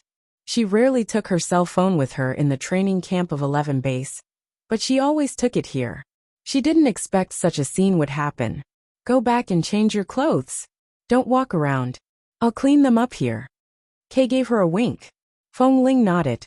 Although her pants were wet and her upper body was fine, it was not appropriate for her to stand here in such a sorry state. She glanced coldly at the crowd and said in a low voice, "Just clean up a little. Don't go too far. Otherwise, we won't be able to explain ourselves when we go back." "Don't worry. I won't argue with them too much, but I'll find a chance to have fun," Kay said and shook his wrist as if he didn't care. His actions clearly showed that he was angry. Feng Ling knew that he was reliable, so she didn't care about him, and walked back while patting her cell phone. After returning to her residence, she wiped the water on the cell phone. But the water inside probably couldn't evaporate for the time being. Now the screen was black, and she didn't know if it could be used. Now the temperature in Los Angeles was very low. She fell into the water and came out, so her body was very cold, but she remembered Kay's words. She shouldn't be separated from him for too long, so she didn't plan to take a bath. After changing clothes, she went back to pick up the kettle in the room and boiled some hot water for herself to drink. After drinking a few mouthfuls of water, she turned around with the cup and suddenly stopped. She looked at the kettle on the table and then turned to take a look at Kay's room. Her eyelids twitched. Why were there 2 kettles? Wasn't there only 1 kettle in this room last night? Did someone come into this room today, and someone specially brought in a new kettle? She remembered Kay said that the fat commander above Daniken often used some dirty means to deal with the man he liked. Could it be? Kay was right. What kind of dirty means could it be? She abruptly put down the cup in her hand and was about to turn around to leave when she suddenly heard the sound of a door opening. The fat commander, who she had only occasionally passed by on the training ground these few days, walked in and looked at her with a smile on his face. "Where are you going, little Feng Ling?" Feng Ling got goosebumps all over her body because of his words. She looked at the fat commander calmly with her dark eyes and said indifferently, "Commander, if you need anything, you can call me and my partner to see you at any time. This is our private room. It doesn't seem appropriate for you to come here. You're so young, but you're so cautious. If I hadn't taken this opportunity to come here, I don't know how long my heart would be itching." The fat commander looked at the androgynous face in front of him that moved his heart at first sight, and his heart itched even more. He stared at Feng Ling, closed the door behind him, and then casually locked it. Hearing the sound of the door being locked, Feng Ling's eyes narrowed slightly, and her hands couldn't help clenching. She turned back, and was about to pick up the cell phone on the table. 11 Base had a habit of quickly contacting the emergency contact person on the cell phone. As long as her hand was fast enough, she would definitely be able to inform Kay to come back. However, as soon as her hand reached back, she suddenly remembered that the cell phone was wet. Chapter 9:18. At this moment, the Fat Commander's cell phone rang. He seemed to be unhappy because of the interference of the ringtone. Shit, he had to turn off his cell phone later. Commander, I know you're a man who has tender and protective feelings for the fairer sex. That Feng Ling is very guarded and skilled. I've specially put something in her water to ensure that you won't be hurt by this brat. After this is done, you know what to do, right? Don't worry, nothing will go wrong this time. He's just a member of the sniper team. I'll deal with 11 Base. Just don't kill him. On the phone it was Daniken's voice. Hearing this, the Fat Commander's face became much better. When he looked up at the handsome little man whose cheeks were faintly blushing, he couldn't wait to pounce on him. Since you took the initiative to let me in, I'll enjoy it. I'll tell my superiors more about you. The Fat Commander hung up the phone, turned it off, and threw it back into his trouser pocket. He looked at Feng Ling lustfully, and his eyes became more presumptuous. When he saw Feng Ling shooting in 11 Base, although he had played with many men for so many years, it was the first time that he was so moved by a man. At that time, if this boy wasn't a member of 11 Base, he would definitely take him away. He didn't expect that when he pretended to be reserved, Daniken would specially bring him back and arrange him here. Looking at this handsome man whose eyes were full of wariness and coldness, and whose complexion became more and more abnormal because of being drugged, the Fat Commander gave a very satisfied smile. This entire building had been sealed from the outside when he came in. Now even if Feng Ling wanted to escape, it would be difficult for him to do so. Feng Ling leaned forward slightly, but she quietly took half a step back. Danger. She sensed a very obvious danger. She had to leave immediately, or she might not be able to escape. For so long, she had been safe and sound in 11 Base, because of her accurate premonition and observation skills, and her instinct to quickly react and avoid every time someone suspected her. However, her body swayed without warning at this moment. The alarm in her heart suddenly rang. Just as her feet stabilized, an indescribable restlessness and warmth began to quickly flow through her limbs and bones. There seemed to be a ball of fire burning in his lower abdomen, and he almost fell down. Water. The water in the pot just now. It was rare that she didn't check to see if anyone had entered the room, because of her restlessness and impatience. When she saw that it was the same kettle as last night, she directly used it. It seemed that there was really something wrong with that pot of water. Out of strength. I think the best sniper in your 11 Base is just SOSO. You still foolishly fell into the trap, didn't you? The Fat Commander approached with a sneer. Are you feverish? Do you really want to be pressed down on the bed and tortured? A chill ran down Feng Ling's spine. She instantly understood what he meant. Was this drug that kind of drug? Feng Ling, who had been drugged, tried her best to stay sober, but when the Fat Commander stepped forward and grabbed her hair, her body staggered. She closed her eyes and did not struggle violently. She clenched her fists tightly in her sleeves, and was abruptly pressed against the sofa by the Fat Commander. Her head was forced against the surface of the leather sofa, and the stuffy and cold temperature allowed her to barely stay sober. Her hand fumbled in the gap under the sofa. Since she and Kay moved in here, they had been very vigilant, especially Kay, who kept nagging that there was something wrong with Daniken and the Fat Commander, and they had to be careful. So the two of them secretly prepared some things everywhere in this room. Although there were not many, Kay happened to hide a sharp dagger in the innermost side of the leather cushion of the sofa. At that time, although Feng Ling didn't intervene, when Kay hid these things, she only glanced at them from the side. Even if it was just a glance, she could remember where everything was placed, and which were the tools she could use to defend herself at any time. For example, there was a dagger under the sofa, a wooden stick under the coffee table, an emergency knife under the bed. And even though guns were not allowed in this room, there were a few fountain pens in the study room next door. The tips of the fountain pens were very sharp, and they were not capped. They were just thrown into the shoe cabinet by the door. There was also a small paper knife that Feng Ling borrowed when she went to the office here yesterday afternoon to write some documents. Little beauty, I haven't seen a man as beautiful as you. The fat commander pressed her shoulder hard with one hand. Seeing that she had no strength, he smiled as if he was about to succeed, and lowered his head to kiss her on the cheek. The moment he lowered his head, Feng Ling suddenly turned her head away, and trembled all over, as if she was so angry that she couldn't stop trembling. Don't be afraid. I will love you well. You must not know that there can be such an ecstasy between men. It's even more wonderful than doing that kind of thing with a woman. I will teach you well. As soon as he finished speaking, the fat commander suddenly exerted force, and the collar of Feng Ling's black combat uniform was immediately pulled open. His fat hands were about to reach for her collar. Feng Ling bit down hard on her lower lip. Even if she bit it until it bled, she still didn't let go. Pain could make her more clear-headed, and not easily succumb to this disgusting drug effect. She was willing to risk her life and be ruthless. Since she could remember, she had lived in a wolf's cave, and was used to seeing wild beasts tearing and slaughtering each other for a mouthful of food. She had seen the blood on the ground and the life-and-death fights between animals. She grew up drinking wolf's milk, and was full of wolf nature. She was taken away when she was 5 years old, but she was trained in the mafia to learn self-protection and to hide herself. In order to survive, she suppressed all her wolf nature and temper. At the age of 12, she was forced to be sent to an orphanage. Those people gave her tranquilizers every day to guard against her. At the age of 13, she entered 11 base, and finally found the life she wanted, and the place she wanted to live. She also suppressed the bloodthirst and coldness in her nature.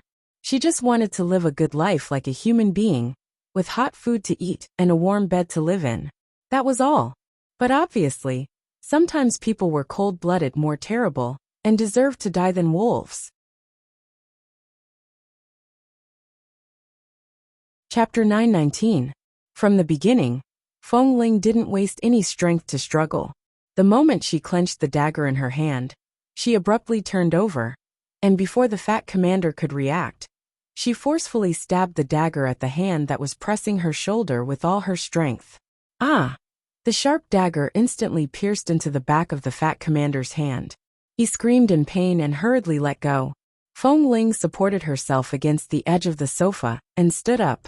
Due to the effects of the drug, her feet were unsteady, but she abruptly turned her eyes. Her eyes, which were bloodshot from the drug and anger, were filled with killing intent. She did not give him any time to struggle or retreat. When he held his hand tightly, she abruptly stepped forward and kicked him to the ground. She stepped hard on his round stomach and slapped him hard in the face. Without saying a word, she directly pressed the dagger against the main artery of his neck. The fat commander didn't expect that after being drugged, she could still be so agile and swift. She looked like a thin and powerless boy. The fat commander's hand was in excruciating pain, and because of the coldness on his neck and the bloodthirsty killing intent in Feng Ling's eyes, he trembled all over, and the shock in his eyes turned into fear. How dare you? How dare you hurt me? Do you know who I am? Feng Ling looked at him with a sneer. If you say another word of nonsense, no matter who you are, you will be killed by my knife. Do you think I will be afraid? To deal with a scum like you, I'll die with you. Die with me. You represent 11 base. If you dare to make trouble here, believe it or not, the people above will report you and make your entire 11 base suffer. The fat commander's hand that was stabbed kept trembling in pain. His hand was bleeding, but his eyes were still full of arrogance. He forcibly suppressed all his fear, and didn't believe that this boy really dared to go against the military. Hearing the words 11 base, Feng Ling's murderous eyes gradually recovered a trace of calmness, but only a little. At this time, there was a sudden rush of footsteps outside the door. Noticing that Feng Ling hadn't come back for so long, Kay was afraid that something had happened.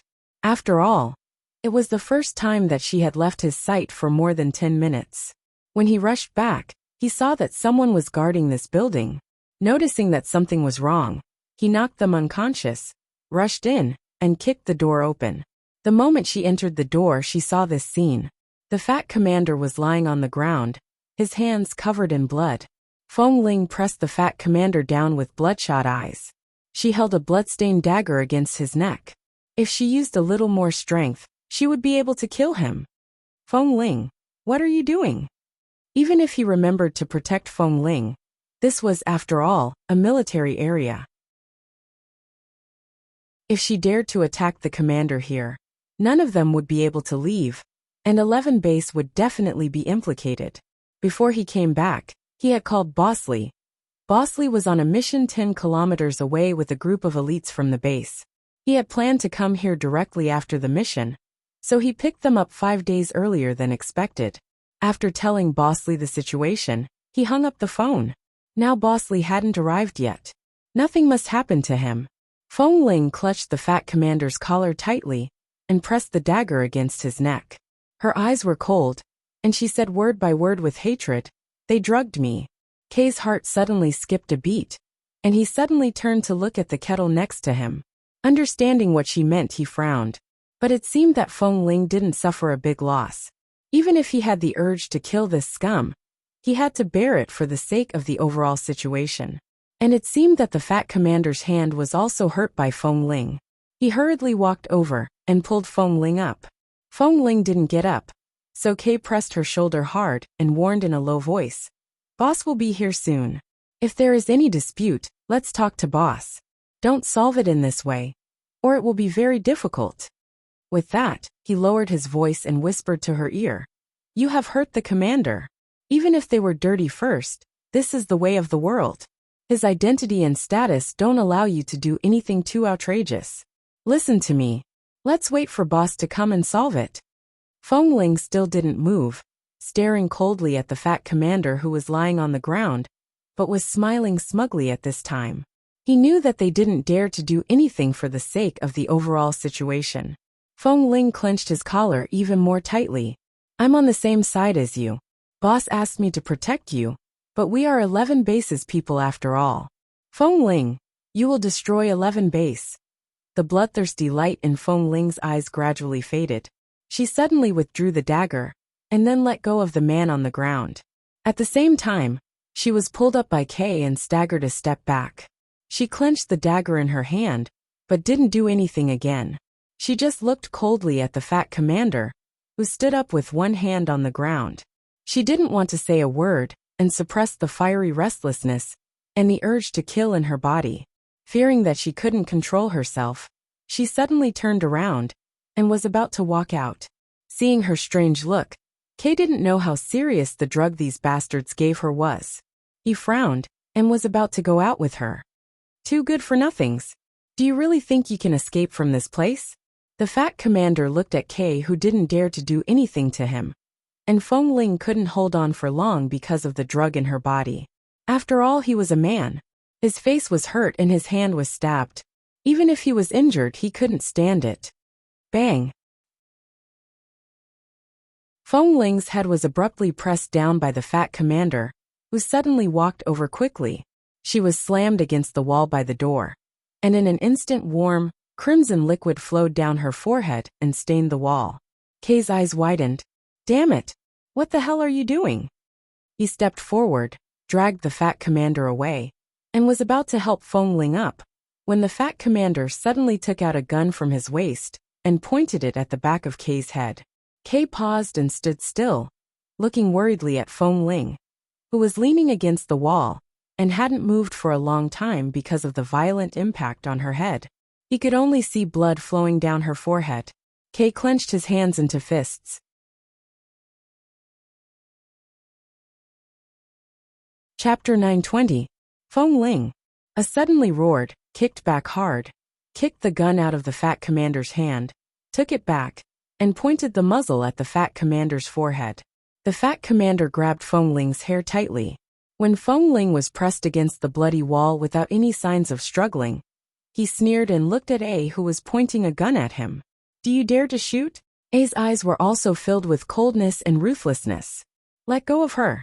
The base will solve everything rationally with you. It won't do you any good in this way. Let go. The fat commander sneered. Not only did he not let go of her, but he pressed Feng Ling's head against the wall again and again, roaring violently. Shameless brat. It's his honor that I like him today. If I hadn't expected that you would hide a dagger here, he would have been begging for sex under me now. Feng Ling had lost a lot of blood. Her head seemed to be smashed into pieces by the impact. Ha! The scream stopped abruptly as the blood spurted out of his neck. The fat commander stared in disbelief at Feng Ling, who dared to kill him. His desire to survive made him open his mouth tremblingly, but as more and more blood flowed from his neck, he couldn't breathe and fell heavily back to the ground. He struggled desperately on the ground for a long time, because of the pain and suffocation. After 3 or 4 minutes, he fell to the ground, twitching all over, and blood flowed all over the ground. He fell to the ground and completely motionless. The whole room suddenly became silent with the disgusting smell of blood. Feng Ling's forehead was still bleeding, and so was the dagger in her hand. A stood aside, slowly put down the gun, and looked at the fat commander on the ground. Without checking his breath, he knew that he was dead. This knife was very accurate. Feng Ling had always been very proficient in the acupoints and structure of the human body. She had planned to kill him with this knife without any hesitation. Even though the fat commander had fallen to the ground and blood was gushing out of his neck like water from a high-pressure water gun, the fat commander still couldn't help but feel his blood gushing out. Feng Ling, who was sprayed with blood, looked coldly at the dead man on the ground, as if she had just come out of hell. Then she didn't look at A but turned to walk out. A came to his senses and suddenly clenched the gun. At this point he could only protect Feng Ling first. He couldn't care less about other things. He quickly chased after her, only to see that several people from the military had already rushed over. However, before they could even rush up the stairs, Feng Ling had already cut their throats in the blink of an eye. She cut all the way down without even blinking. In an instant, the stairs were filled with pools of blood. Looking at Feng Ling, who stepped down the stairs step by step with numb eyes, A suddenly found that Feng Ling, who had always been silent and calm, was different from what he had imagined. Feng Ling was not a gentle little cutie. She just hid her most violent side perfectly, and would never show such a cold-blooded face to others.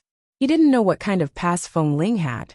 He only knew that after staying in the base for so many years, the current Feng Ling had completely changed his understanding of her. But no matter how powerful she was, it was impossible for her to kill her way out. There were military snipers everywhere. At any time, someone could fire a shot from a window that they didn't know about, and she would die on the spot. Feng Ling quickly chased after her, but the people who surrounded her outside all dared not approach her because of Feng Ling's terrible killing intent, and could only point their guns at her. I also pointed his gun at them, and stood behind Feng Ling to protect her all the way out. Just when there were snipers lurking on the nearby building, and pointing their guns at the two of them, suddenly, a black Hummer broke through the defense line set by the military, and drove in unimpeded. The speed of the black Hummer was so fast that it caught people off guard. They had to step back to make way for it. When the Hummer was only 100 meters away from Feng Ling and everyone thought that the car was going to hit them, Feng Ling's eyes were still cold, and she didn't show any intention of avoiding it. Or rather, her eyes were not focused at all. There was only obvious killing intent. Whoever dared to come close, she dared to kill them. The tall and cool car suddenly stopped, and several members in the elite combat uniforms of the base jumped out of the car and surrounded both sides of the car. At the same time, they raised their guns and quickly protected Feng Ling, and in the middle, forming a large circle and a small circle. The cold wind was biting cold. The door of the driver's seat opened. Li Nanheng got out of the car, slammed the door, and walked toward them expressionlessly. He walked straight to Feng Ling and looked at Feng Ling, who was white and clean in the base, but now she was covered with blood and looked embarrassed. There seemed to be some kind of wolf in her eyes that he had never seen before, and her eyes almost lost focus. He narrowed his eyes coldly. What happened? Feng Ling didn't speak, but just looked at him. She still hadn't regained her senses, and just didn't attack them like she did with Assure. "Boss," I said in a low voice behind him. "We killed someone." I quickly glanced at him. There was no blood on his body, but the dagger on Feng Ling's body and hand was clear evidence of murder. He immediately knew that the Wei in A's mouth was probably only Feng Ling. "Who did you kill?" Li Nanheng was still looking at Feng Ling. I answered, "Commander." Even when he heard that the person who was killed was the commander, Li Nanheng didn't frown but asked coldly, "Why?" I glanced at Feng Ling, who was covered in blood. These bastards drugged Feng Ling. She was almost. Li Nanheng's ink-black eyes were instantly filled with a trace of coldness. He looked coldly at Feng Ling's torn coat and collar, and was about to pull out the dagger in her hand, but Feng Ling instantly took a step back with bloodshot eyes, and avoided his hand. Li Nanheng looked at her defensive movements, and then at her completely different expression. To prevent her from hurting herself, he said indifferently, "Feng Ling, give me the knife." Asking for monthly votes. Chapter 921. Seeing that she didn't move, Li Nanheng asked coldly, "Feng Ling, who am I?" She didn't answer, but it was clear that if she hadn't recognized him as Li Nanheng, she would have also tried to kill him. She recognized him, but she obviously didn't want to. Li Nanheng stared at her, and his eyes suddenly turned cold. Feng Ling didn't move. Li Nanheng reached out again. Instead of grabbing the knife, he reached out to her. "I'm here. Don't be afraid. Give me the knife first, and?" It was not difficult to see that she was greatly stimulated. Her eyes were full of scarlet and distrust for everyone, including him. "You've already killed someone. Aren't you calm enough?" Li Nanheng said coldly, "If you haven't calmed down, go back to the car and calm down alone. Give me the knife. I'll deal with it." Feng Ling held the knife in her hand tightly, and the wariness in her eyes intensified. Li Nanheng looked at her. Seeing that she still refused to take a step forward, he simply approached her. When the wariness in her eyes increased sharply, he said indifferently, "I won't hurt you. Now that such a situation has happened, I won't blame you for what you did, and I can understand that you just wanted to protect yourself. Leave it to me, but you must give me the knife first. You can't carry a sharp weapon with you. Otherwise, in such an irrational situation, even if she didn't kill someone, she was likely to hurt herself." Feng Ling's eyes flickered and she looked at him doubtfully. Seeing a sign of hesitation in her eyes, Li Nanheng approached again and signaled her to give him the knife with his eyes. Just as Feng Ling raised her hand and was about to put the knife into his hand, she suddenly paused and regretted it. She was about to withdraw her hand, but Li Nanheng suddenly took this opportunity to hold her wrist and twisted it hard, and the knife in her hand instantly fell to the ground.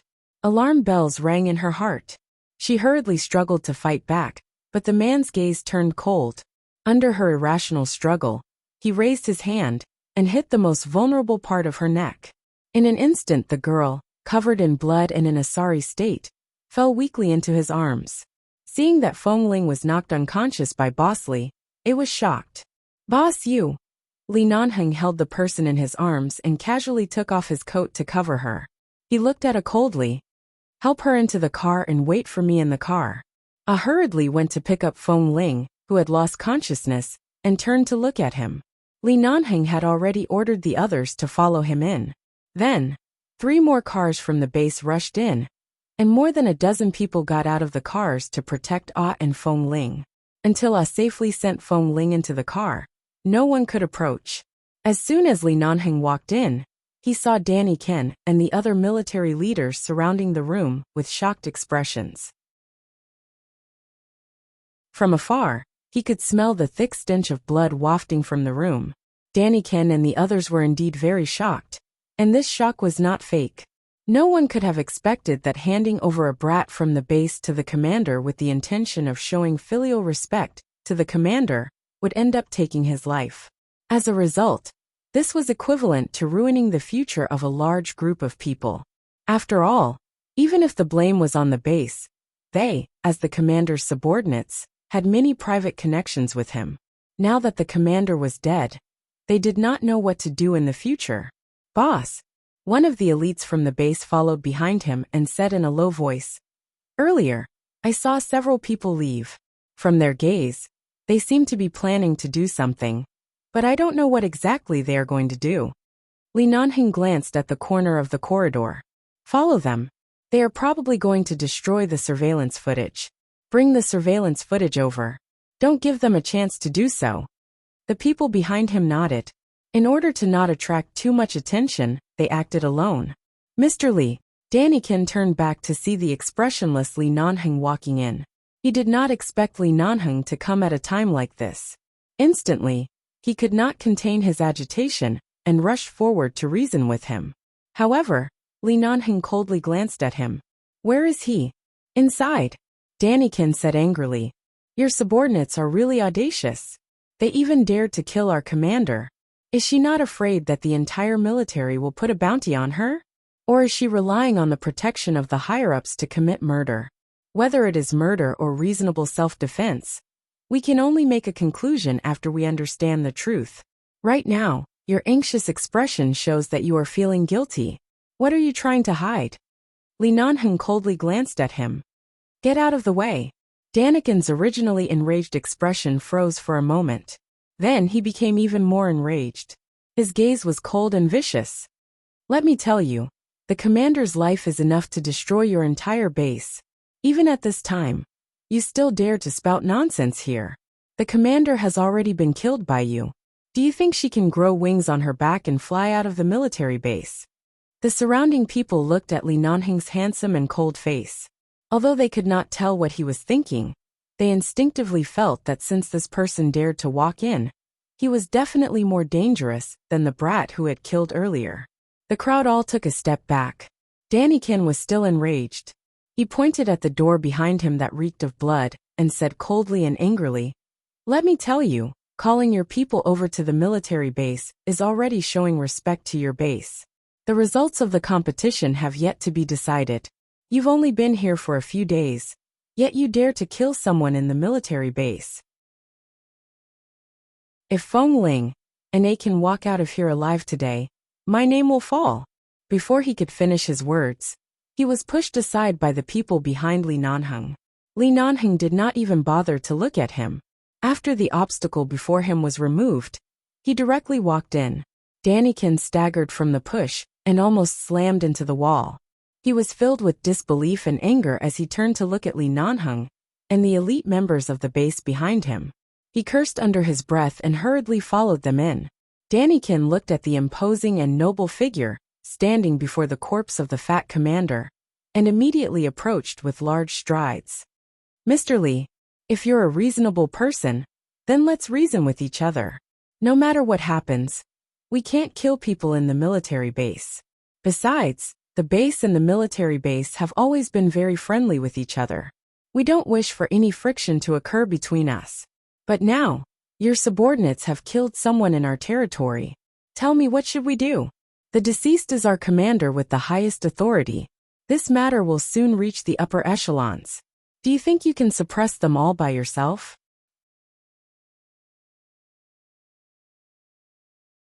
Chapter 922. Whether or not I have to forcefully suppress this matter is another matter. Li Nanheng looked at the fat commander's corpse on the ground. He looked at the wound on the back of his hand and the fatal cut on his neck. His gaze was cold, and his voice was cold. "No matter what happens, this Li doesn't think so. I don't think that's necessarily the case. I know my subordinates very well.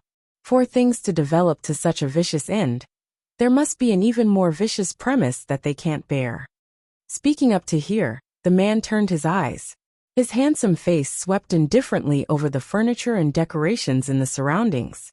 He then looked at the obvious bloodstain on the wall by the door. Everyone stopped what they were doing because of his gaze, including Daniken. When he heard that he intended to investigate the cause of the incident, his expression also froze. "This Li is right here. If you want to investigate who is responsible, find me directly." Li Nanheng stood there as though there was no one else around. His eyes examined the other wounds on the fat commander's body. Finally, he furrowed his brows coldly. To be killed by Feng Ling with a single stab. To provoke Feng Ling to the point where she almost lost her rationality. The treatment she suffered earlier was definitely not as simple as being drugged. She knew how to restrain her emotions too well. There must be a reason for her to be provoked to such an extent. Li Nanheng turned his head and swept another glance at the bloodstain on the wall. The bloodstain seemed to be caused by someone's head being knocked against the wall. He recalled the blood on Feng Ling's forehead earlier. His gaze abruptly turned coldly to Danny Ken, whose eyes were currently somewhat evasive. If there is a reason for this matter, and the reason lies with your military, then we will do as you say. We will reason with reason and evidence. We will carefully investigate just what exactly is the reason for provoking these two people, who have always been quiet and never stirring up trouble in our base to such an extent. If the entire reason lies with my people, don't worry. This Li will definitely not let them off lightly. Daniken's expression was cold. What you mean is, even if the problem lies with your two subordinates, you don't intend to leave them here for us to deal with. Or do you intend to take them away? Feng Ling and A are both members of my base. Since they have committed crimes, I should be the one to personally bring them to surrender or be punished. I'll deal with them as they should. Otherwise, you should tell the whole truth no matter where you are. You definitely can't let those who have done wrong go. But from your attitude, it seems like you want to keep them here. What you want to execute them in a military area. Li Nanheng's tone was neither high nor low, and there was not the slightest hint of arrogance or arrogance. However, his aura was not weak either. His attitude was completely calm, and no one could find any fault with it. Instead, it seemed that Daniken was a little too angry and impatient. The contrast between true guilt and calmness couldn't be more obvious. How do you want to investigate the truth? Now, our commander is dead here, and your men are planning to charge out unscathed. The truth is right before our eyes. Wrong. I'm afraid you've misunderstood the words completely unscathed. Li Nanheng glanced at him mildly. The wound on Feng Ling's head, and the fact that he seems to have been drugged, and is in a delirious state. Is this completely unharmed? Daniken was instantly speechless. Although the other members of the military who didn't understand the situation were on their side. When they heard this, the room fell silent for half a minute. Everyone looked at each other, their expressions subtle. Could it be that the commander had his eyes on the people of the base? Did he end up like this because of their resistance? If this was truly the reason, and if the person in charge of the base insisted on investigating, then the outcome of this matter was really hard to say. In an instant, no one dared to speak. Instead, they all secretly glanced toward Daniken. Daniken's expression was ugly as well. He had never imagined that offering Feng Ling to the commander would end up costing the commander's life. He was already unable to bear the consequences. If this matter was discovered, his future would be completely ruined. Seeing his clearly unstable expression, Li Nanheng stood there and narrowed his eyes dangerously. The easiest way to deal with this kind of sudden murder scene, without any warning or motive, is to check the surveillance footage and see what exactly happened in this room in the past half an hour. Daniken instantly sneered coldly. You think you can check the surveillance footage just because you want to? This room is something that our military very sincerely allowed Feng Ling and Ah to stay in. Since they are staying here, how could we possibly place surveillance footage in this room? Not only will this appear very insincere, it will also violate the privacy of your base members. Even if you go to the surveillance room, it will be the same. They won't be able to take out the surveillance footage in this room. Is that so? Li Nanheng curved his lips and sneered. Daniken stood there and continued to put on an act. He sighed and said, although we also wish to know what exactly happened in this room, we can't conclude that Feng Ling was drugged just based on a few words of yours, Mr. Li. You said that he was injured, but I think it's possible that our commander injured him in self-defense. Right now, your base has no evidence, and you're still trying to deny it to a dead person.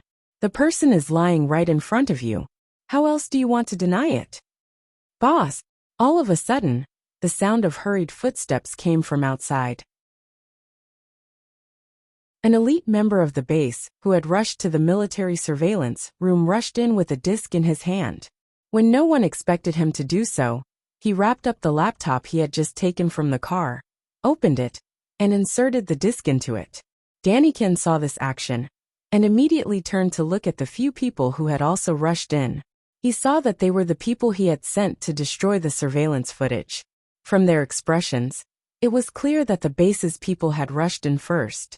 Just as he was about to speak, he discovered that the base's people had actually called over a leader who was even more powerful than the commander. The leader had just arrived after hearing the news. When he saw the corpse on the ground, he immediately frowned. At the same time, he turned to look at Li Nanheng's cold expression and the surveillance footage that was being played on the laptop. The computer screen instantly displayed the high-definition surveillance footage. However, it was clear that Feng Ling and Na both knew that there might be surveillance footage in this room. Thus, when they entered the door to change, they had brought their clothes into the bedroom to change and were not captured. And the entire incident happened in the living room that was under surveillance. From when Feng Ling changed her clothes and entered the room to drink water, to when she noticed that the water was strange and kept checking the water bottle in her hand, to when the fat commander suddenly barged in, to when the two of them got into a verbal argument, to when Feng Ling staggered unsteadily and the fat commander suddenly pounced on her and pressed her down on the sofa.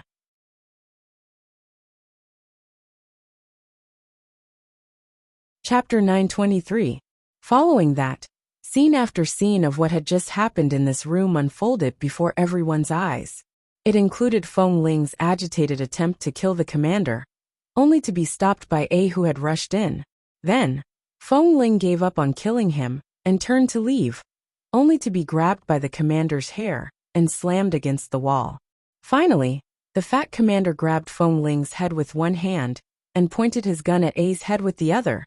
Such a scene caused Daniken's expression to freeze. He turned to look at the leader, who had watched the entire scene.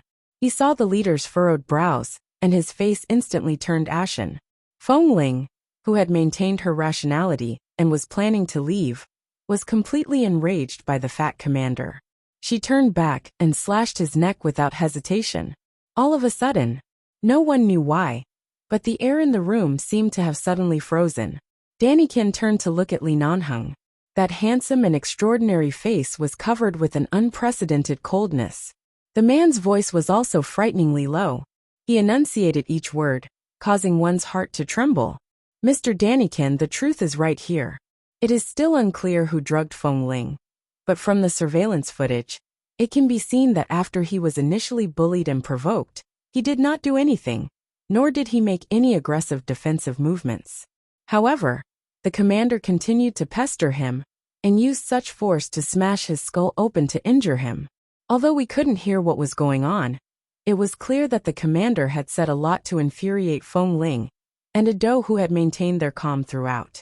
Yet they still did not make a move. In the end, why did my men choose to offend the military to kill him? I believe that Mr. Daniken knows the truth better than I do. What exactly happened? Wasn't Feng Ling the sniper sent by the base for a friendly match? How could something like this happen? The military leader's confusion at the start turned to rage, causing Daniken's face to gradually turn pale.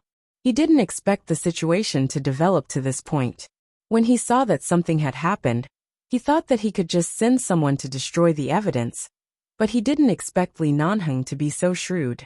He immediately sent someone to stop the surveillance. At this point, Li Nanheng had clearly placed all the blame on him after the death of the fat commander.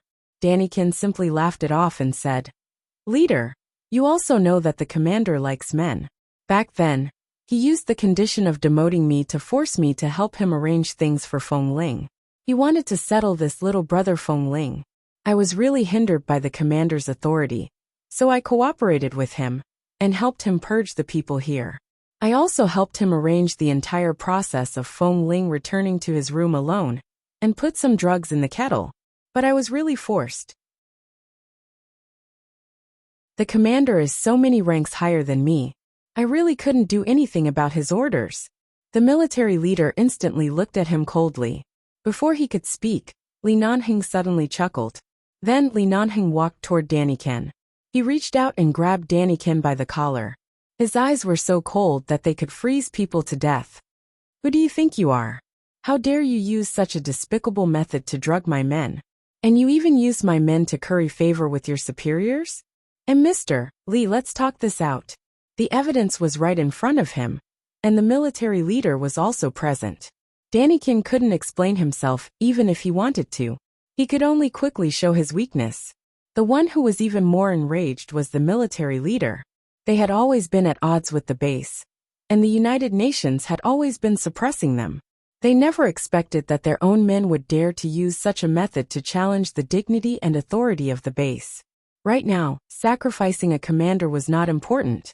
What was important was that someone from the base had killed someone here. This matter could not be covered up, and the reason for the murder was actually such a filthy and disgusting business. Right now, Daniken could only place all his hopes on the military leader. He hurriedly said, "I will investigate this matter thoroughly. I can't hear anything from the surveillance cameras. I can only see that little brother Feng was stubborn and refused to comply." The commander said that it had been a long time since he met such a fair and beautiful young man, and he wanted him. However, I can't be sure what the commander said to agitate him. I was also forced to do this. Give me a chance. I will definitely investigate this matter thoroughly. He's already dead. How are you going to investigate? The military leader angrily rebuked. Li Nanhing paid no heed to his words. He casually raised his hand and called out to a newcomer. You tell me, what exactly happened? The newcomer did not expect the boss of the base to call out his name. As a newcomer, he didn't understand many things and was timid. Seeing that something had happened to Daniken, he did not dare to side with him. He directly said, I am not too sure either. However, Daniken is indeed very close to the commander. He would often pick out good-looking men from among us newcomers and send them over to the commander. However, there doesn't seem to be any particularly fair and beautiful men in this batch, so the commander has always looked down on them. His temper has always been very bad. However, I heard that Daniken has indeed been working very hard to satisfy the commander's desires. The newcomer forced himself to finish speaking because he realized that with every word he said, Daniken's gaze would turn colder. Li Nanhing's icy eyes turned toward him at the same time. It was as though he would freeze to death in the next second. Li Nanhing did not waste any words with anyone. He abruptly grabbed Daniken's collar and pressed him against the fat commander's corpse. The Li family had several generations of military background. Their way of doing things had never been gentle. Right now, the man's expression was as cold and ruthless as iron. He did not show the slightest bit of mercy. In the beginning, you brought my men here under the pretext of exchanging pointers and demonstrations. In reality, your goal was to present them to your commander, and such a Li Nanhing was simply too frightening. His usual indifference was gone. Instead, his eyes were filled with a bloodthirsty coldness, especially when he saw Feng Ling's clothes being torn apart, and how her head was slammed against the wall time and time again. She did not move at all. His hands were incomparably vicious. Daniken's entire body was trembling. Right now, the military leader was watching by the side, but did not make a sound. Clearly, because Li Nanhing was present, everyone had seen the surveillance footage and could not deny it. There was also no way to destroy the evidence. The two sides were evenly matched. Now that such a thing had happened and the evidence was found, the military would not be able to obtain any benefits. Instead, they would suffer a huge loss in public opinion.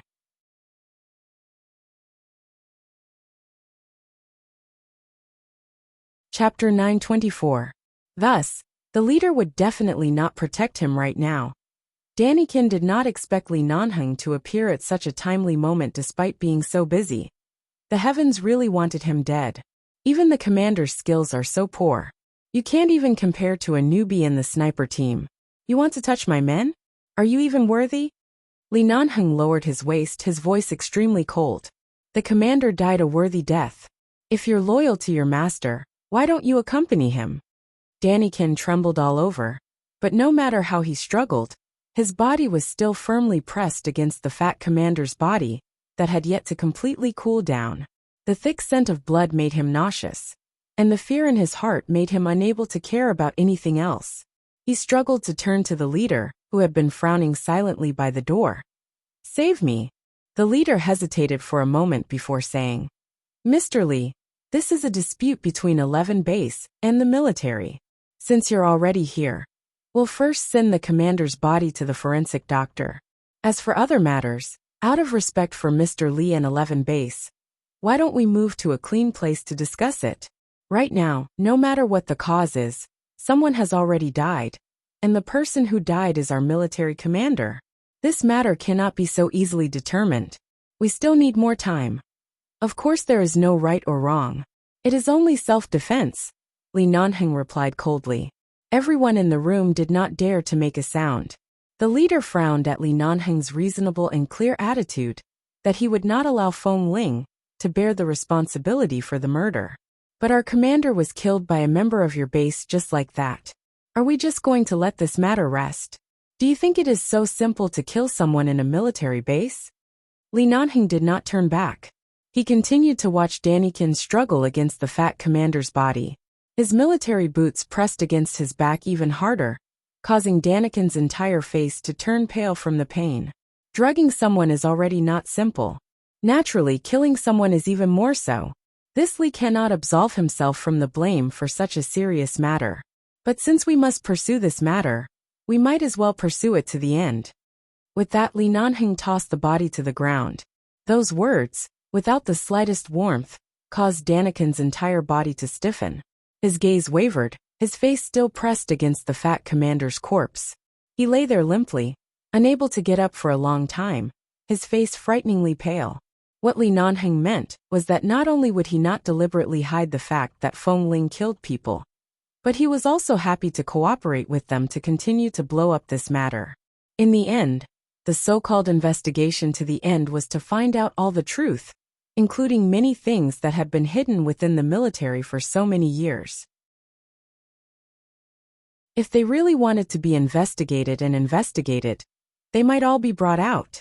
No matter how one looked at it, the military would be the one to suffer in the end.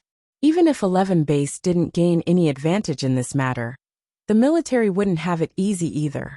Neither side would have a good time. Daniken knew that he was done for.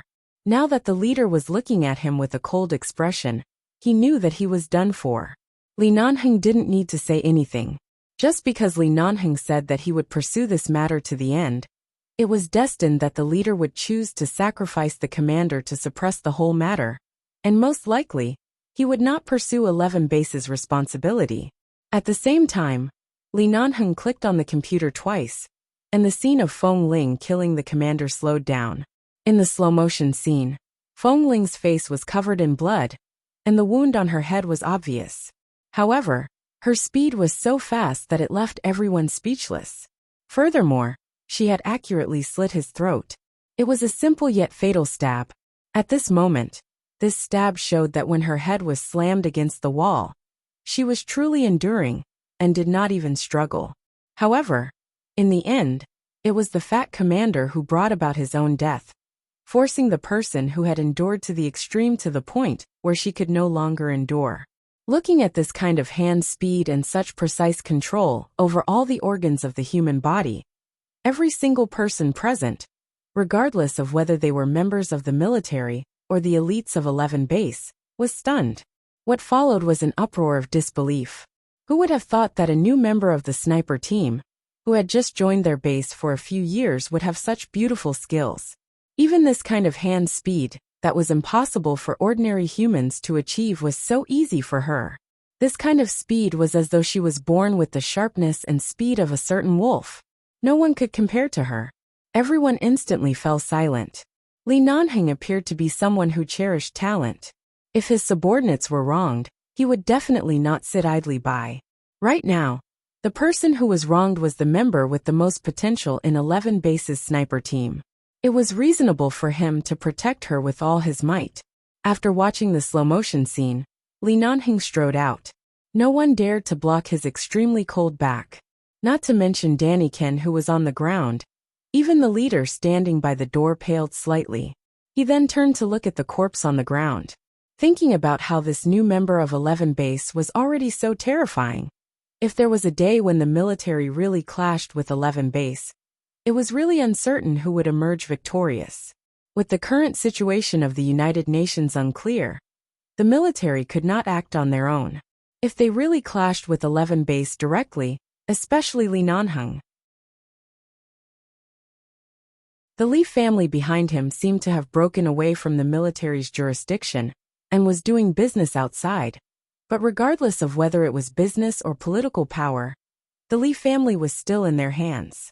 It was said that the Li family even had many connections with the military through marriage.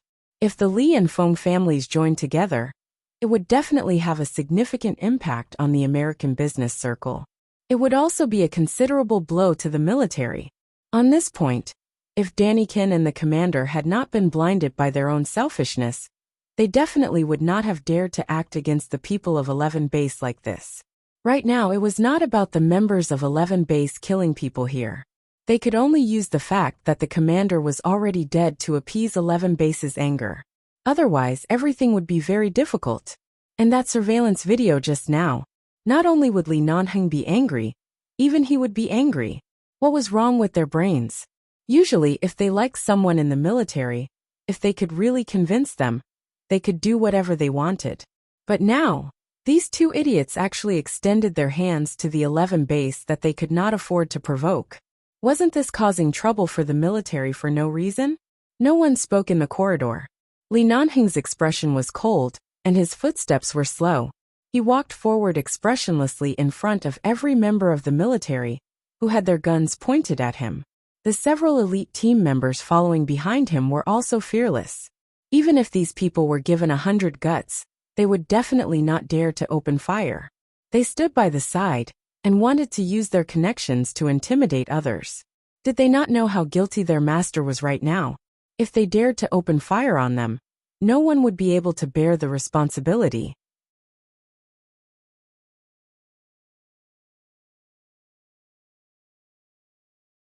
Chapter 925. Walking out of the building, they returned to where the Hummer was parked. A lot of people had already gathered around them. The military members who had been pointing their guns at the Hummer had been silently confronting the elite team of the base, who had also raised their guns in response for a long time. Seeing that the black Hummer Feng Ling was sitting in was surrounded by layers of military, Li Nanheng's straight back was like a pine tree in the mountains, making people feel no warmth at all. His eyes were dangerously cold. He slowly narrowed his eyes, which were as deep as an icy pond. "Boss!" When the elite team member saw that he had returned, he quickly walked to his side and whispered, "These people don't intend to let us go. How is Feng Ling?" Li Nanheng asked in a low voice. "I'm not sure. Kay hasn't come out since he helped Feng Ling into the car. He probably hasn't woken up yet." Just as the elite squad members were about to say something, the incomparably cold and noble man in front of them strode into the crowd of armed men and grabbed the collar of one of the military squad members, who was leading the group. Bang! The gun in the man's hand shook due to the sudden force and fell to the ground. The others didn't expect such a scene to happen. Li Nanheng kicked him to the ground. "Get lost!" Just at the moment when the military members glared at him, the big leader who hurried over from behind also appeared. Seeing that the big leader didn't seem to have any intention of stopping them, he knew that the people of 11 base must be released safely today. None of them could be detained. But just now they heard that it was 11 base who killed their commander. In this case, how could they let him go? Li Nanheng tossed the phone to an elite team member. "Contact the United Nations Department of Justice and relevant lawyers. Ask them to come and investigate this case. If necessary, 11 base and Feng Ling will fully cooperate with the investigation. Right now Feng Ling is seriously injured. 11 base will bring her back for treatment. She is in our hands and won't go missing." Under the muzzles of the military members, the black Hummer sped away without hesitation, raising a cloud of dust on the ground. The choking of the black Hummer almost made the military members cry. They looked in disbelief at the cars that took the people away so easily. In the car, the blood on Feng Ling's face and hands had been wiped clean by Kay with a wet tissue, but the wound on her forehead was very obvious. There was even some blood oozing out of the wound. Although it was not much, it could be seen that it was very serious. Feng Ling had been unconscious. Kay was a little worried and turned to look at Li Nanheng. who threw the lighter forward after sitting in the car, and didn't speak again. Boss. Kay knew that even if he didn't know how Boss protected them this time, he must be very angry. After all, it was really not a small matter to kill someone in the military area. It was already a miracle that he successfully brought them out of the military area. When Kay spoke, his voice was a little apologetic. I'm really sorry, boss.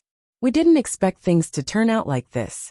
These days, Feng Ling has been in front of me, but I didn't expect that such a big thing would happen when she went back to her room to change clothes. No need to explain. I've seen the surveillance footage. Li Nanheng didn't look back, but his voice was cold. Kay paused. Then boss, you should know that Feng Ling was also forced to do something. In the beginning she actually didn't. I know. Li Nanheng turned back and looked indifferently at Feng Ling, who was leaning against the back seat with her eyes closed, and hadn't woken up yet. Glancing at the wound on her forehead, Li Nanheng picked up his cell phone and called Qin Sighting, who was in the United States these days. Without any nonsense, he just said coldly, Los Angeles 99 Fans by Avenue 10th floor, come over in half an hour. Bring the medical kit. With that, he directly hung up the phone. Kay didn't know where this 99 Fans by was, but he usually didn't have much contact with Boss Lee.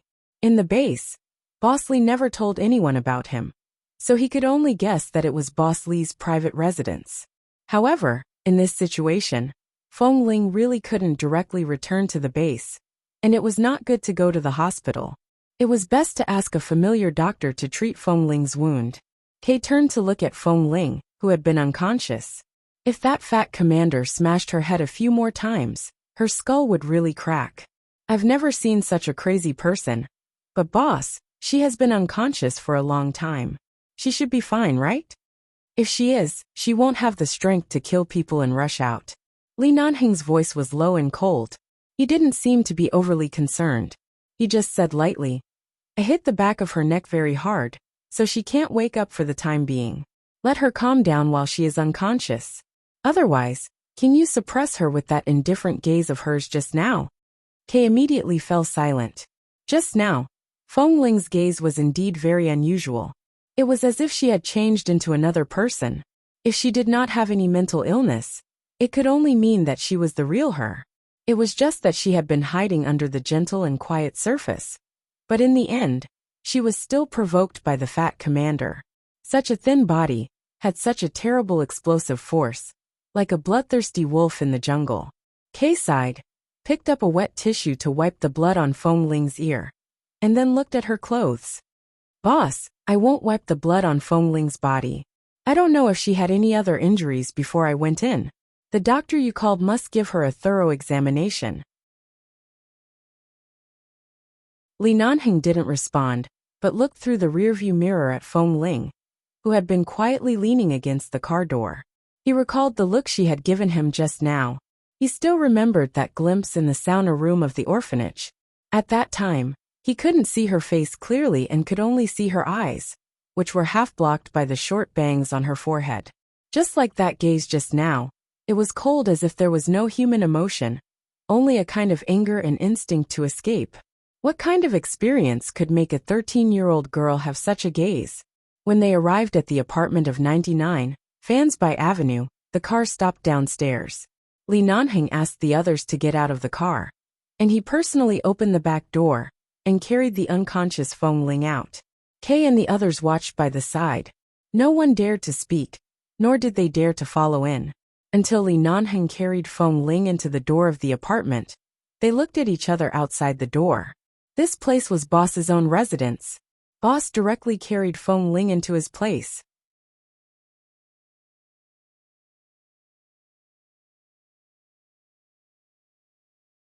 Chapter 926. Feng Ling remained unconscious the entire way. Li Nanheng carried her into the condo and placed her on the bed. He was about to take off all her blood-stained clothes, but when he unbuttoned her coat, he caught a glimpse of her slightly open blouse. He hesitated for a moment and only took off her coat. He could see the outline of the chest-wrapping cloth hidden under the thin blouse. Although the outline of the cloth wasn't obvious, Those who didn't know what it was would only think it was another piece of clothing. Thankfully, it was only her jacket that was stained with blood. The rest of her body was relatively clean. He reached out and unbuttoned her shirt one by one. Originally, he planned to untie her chest cloth so that she could breathe more easily. However, when he unbuttoned her shirt, he saw the white cloth wrapped tightly around her body and paused. Knowing she was a woman was one thing. Seeing the chest wrapping around her body and seeing the truth of the matter was another matter. The man was silent for a moment. He turned back to wash a towel and wiped her face, neck, and hands again. After confirming that the sticky blood on her body was gone, he pulled down her pants. The young girl's legs were slender and white, straight like jade. Without the disguise that she usually wore, she just lay there quietly. Because of the medicinal effect in her body was boiling hot, and if he were to accidentally touch her, he would feel a scalding sensation. Li Nanheng took the blood-stained trousers and walked out. He threw them away, picked up his cell phone, and dialed a number. Xiao Su, bring me a set of Feng Ling's combat uniform. It has to be exactly the same as what she is wearing now. Xiao Su was a little confused. Oh, okay. Exactly the same. Why does it have to be exactly the same? What is the emphasis point of the exact same? But since boss said so, Xiao Su could only hurry to find it. He remembered that the clothes Feng Ling wore seemed to be the autumn uniforms of 11 base. She should have several. After making the call, Li Nanheng did not immediately return to the bedroom. Instead, he picked up the lighter on the coffee table, tilted his head, and lit a cigarette. As the white smoke lingered, the feeling of abstinence became stronger. The room was very quiet. Feng Ling was unconscious in the bedroom, and Li Nanheng was smoking in the living room. Time passed bit by bit until Xiao Su hurriedly brought the clothes over. Li Nanheng took the clothes and casually threw the blood-stained clothes he had just helped Feng Ling take off to him. Dispose of them. Xiao Su took the clothes and realized that boss had taken off Feng Ling's clothes. But at this time, no one dared to gossip. Everyone knew what had happened, so no one dared to be negligent. Xiao Su didn't say much, nodded, and left with the clothes. The man took the clean clothes, turned back, pressed the cigarette into the ashtray, and stood still by the coffee table. His cold aura of a young master of a warlord family was instantly revealed. Qin's sighting had already driven over, and would soon come with the medicine box. Li Nanheng brought the combat uniform into the bedroom, and helped her put it on again, in case she woke up and was shocked because her secret was discovered. The sky outside the window was dark. In the dim light of the bedroom, the girl was unconscious. Her face was pale, and there was a large scar on her forehead. Under the light, Li Nanheng already felt that he was the one who had been drugged. From the little girl's feet to her legs, bit by bit, until the pants were buttoned and the belt was buckled for her. The man's body was already covered in a thin layer of sweat. Then, just as he was about to button up her blouse, when he touched the cloth on her chest, the man's hand paused. He looked at the unconscious girl, and the deep and obvious ravine that was squeezed out of the cloth because it was wrapped too tightly. He suddenly thought of the feeling he had felt before. At this time, everything that popped up in his mind was based on instinct, and these instincts were almost impossible to suppress. He should have known the truth and put her safely by his side instead of letting her join the sniper team and stand under so many people's gazes to attract attention. He should have stripped her clean clothes long ago. Otherwise, who knew how long this little liar would lie to him? When he looked at the girl's sleeping face, some emotions erupted like a volcano and could no longer be hidden in his eyes. Feng Ling, who was unconscious, had no idea what kind of environment she was in, nor did she know that she was about to be slaughtered by the man she had been guarding against. However, her natural acuity and instinct made her feel some kind of unknown danger in her sleep. Even though she was unconscious, she still frowned slightly. However, her eyelids were very heavy, and her consciousness was blurred. Her body was unusually hot, and she could not open her eyes no matter what. She thought that she could hide it again and again since she had hidden it for so long. However, Li Nanheng had not been at the base in the past few years, which gave her a chance to continue deceiving him. However, time and time again, coincidences and suspicions coupled with an accidental mistake. In the end, such a fatal secret was completely placed in front of the man's eyes. If it were any other time, it would not be so easy for Li Nanheng to see the clothes she was wearing and see her clearly. She was quiet and obedient, which was rare for her to be unconscious. Li Nanheng looked down at the girl on the bed who seemed to be conscious, but could not wake up. He looked at her fair face under her black hair, and the glaring wound on her forehead. If the doorbell hadn't suddenly rang at this moment, he would have taken off her pants again. After all, she was also drugged. After all, it was not the first time he wanted to be a beast like this. After all, since she dared to kill someone, she dared to bear the consequences. Since he had helped her, she should lie on his bed after doing something wrong and cry fiercely in the way he wanted. Otherwise, he would be too sorry for the 220 km/h speed and the soaring blood pressure when he drove into the military area. The man's eyes were dark, and he forcibly suppressed the desire that even he felt was a beast. He casually buttoned up Feng Ling's thin shirt, covered the chest wrapping cloth inside, and then covered her with the quilt. He turned to open the door. However, as soon as the man turned to walk out of the bedroom, the girl on the bed could not suppress the drug in her body and suddenly let out a very light cat-like moan. It was a very small sound, but it shook him to the point that he staggered and almost knocked into the door. Li Nanheng endured it. When he heard the doorbell again, he suddenly walked out with a dark expression, opened the door, and said coldly to the handsome man in a white shirt outside the door, who was carrying a medicine box, "Can't King come later?" Qin citing.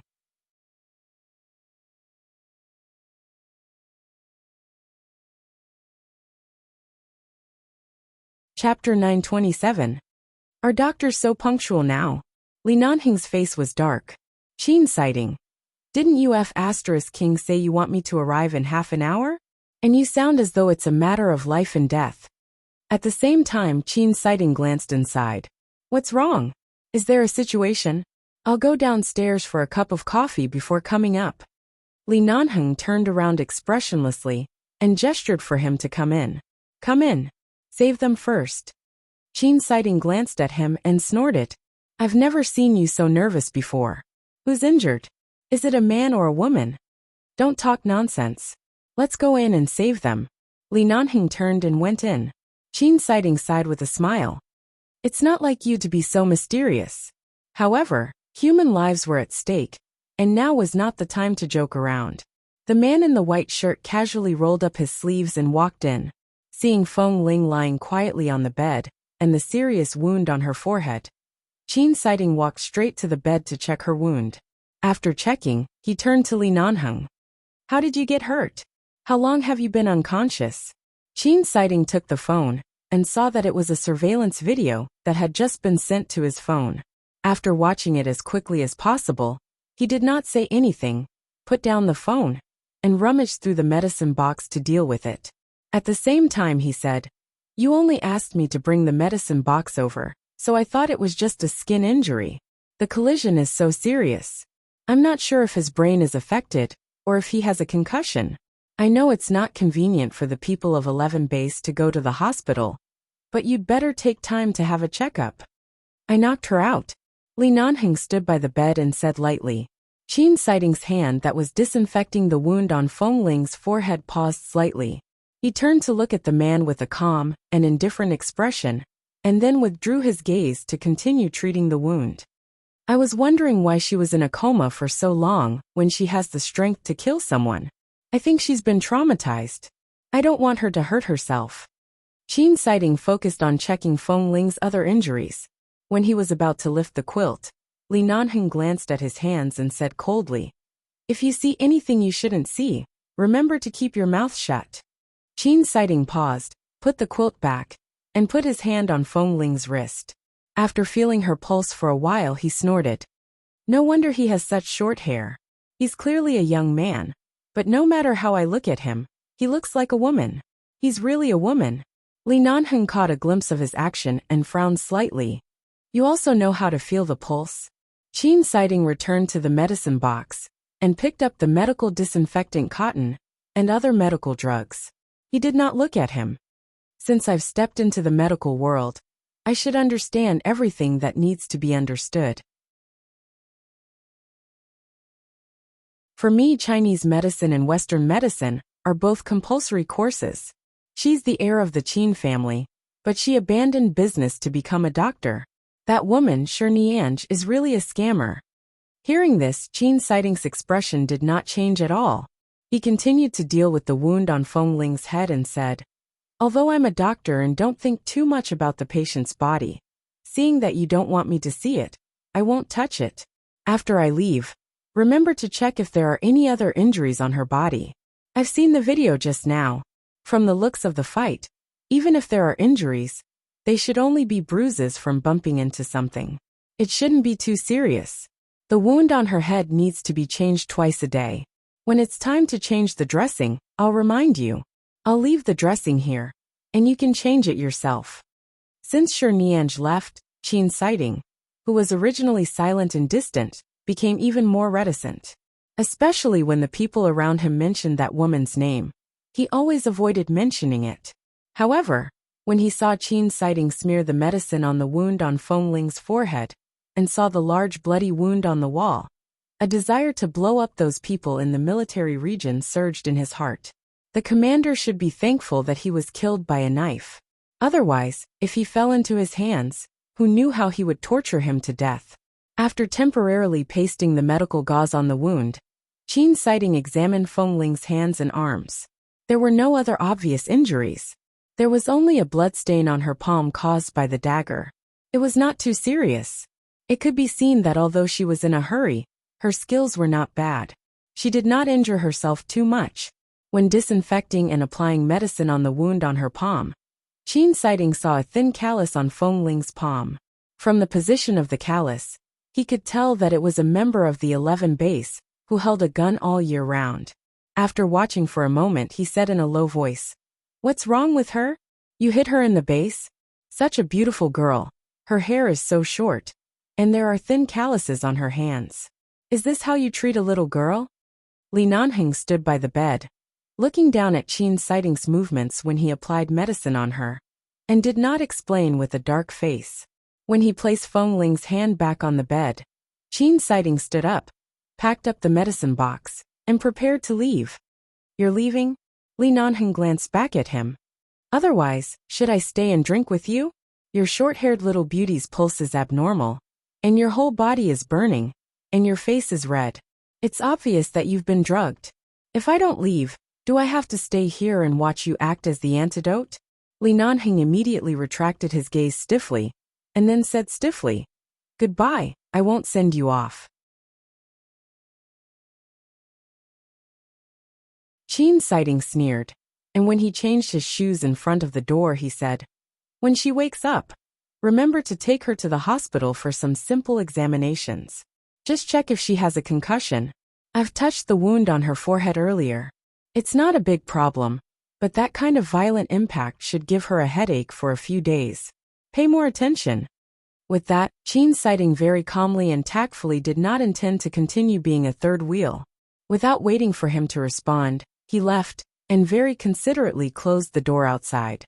The room returned to silence, and only Feng Ling, who was in a coma, appeared to be quiet and motionless, but gradually began to breathe rapidly. Her cheeks, which had been pale earlier, were indeed slightly red, and even her neck seemed to be suffused with a rosy color. Li Nanheng walked over, lifted the quilt, and was about to check if there were any other injuries on her body. The buttons on the girl's thin shirt were unbuttoned one by one. The man's eyes darkened, and even his breathing changed. He, who had always been calm, suddenly felt thirsty at this moment. Very, very thirsty. The light in the room was emitted from the wall lamp in front of the bed, and it was slightly dim. "Pa!" The man casually turned on the chandelier in the room. When the dazzling light lit up, he told himself that it was only to check her other injuries.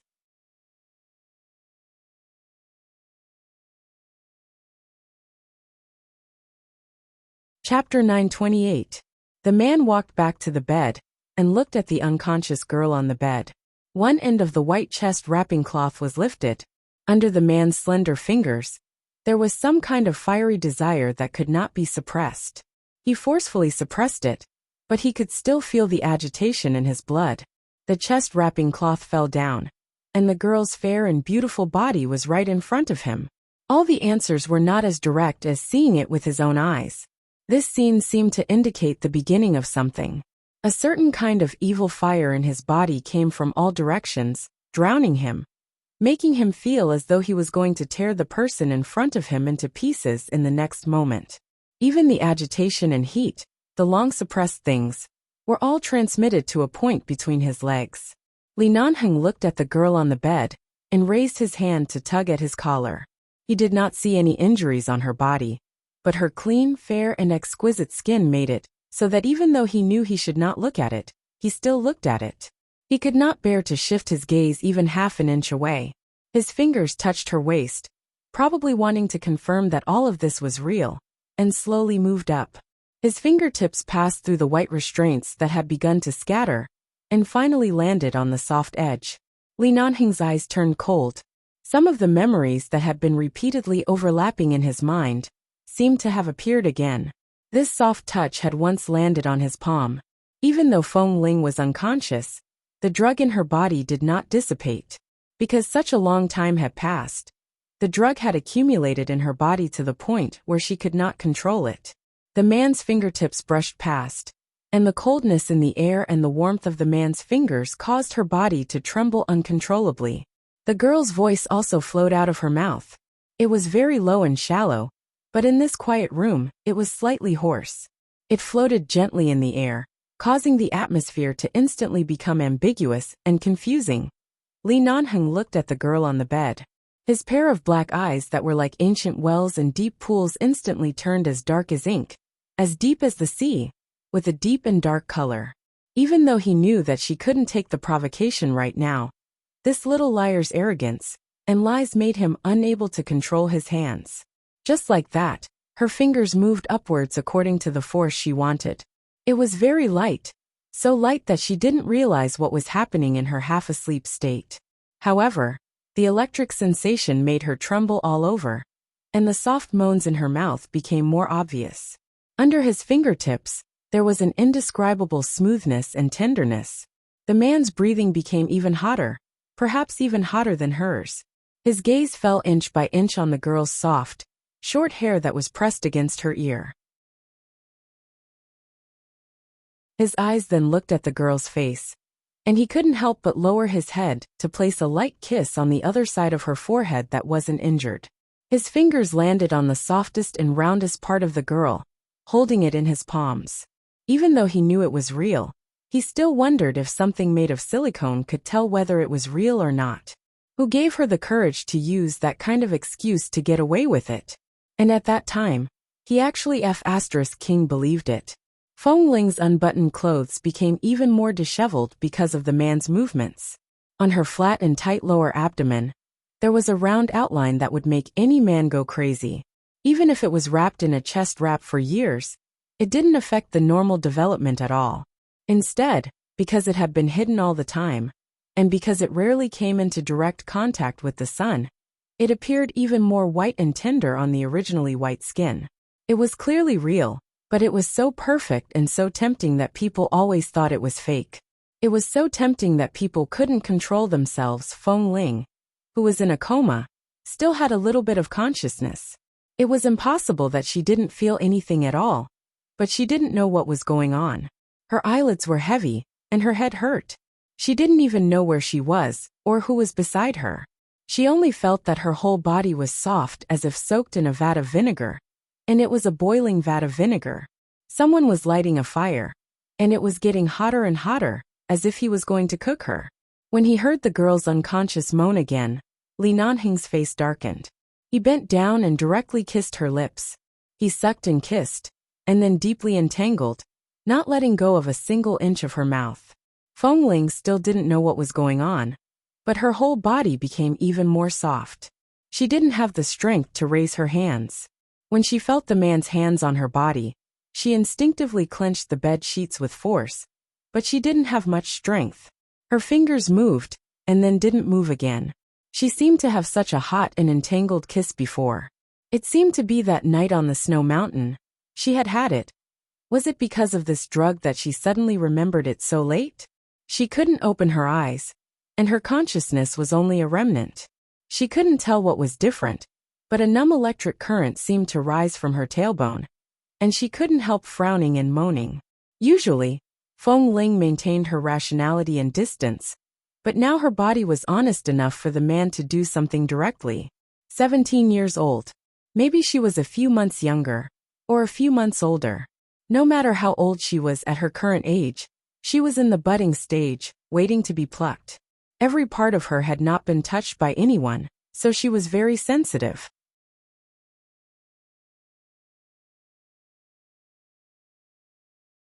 Even the slightest touch would cause her to tremble and feel uncomfortable.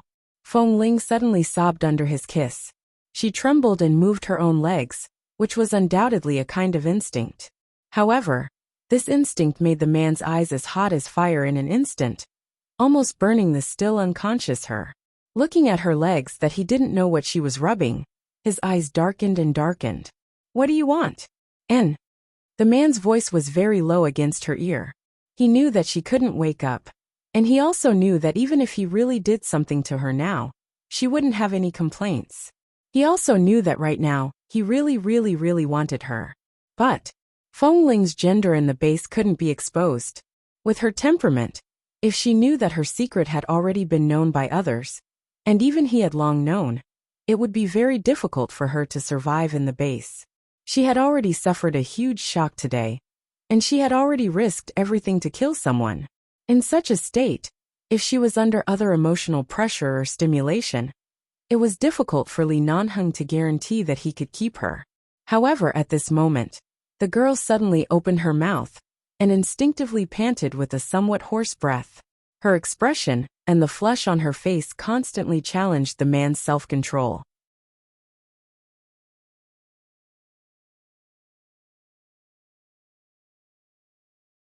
Chapter 929. Through her not-so-thick pants, the man pressed down just like that. Just like that. Even though they were separated by their trousers, they were still burned by each other's body heat.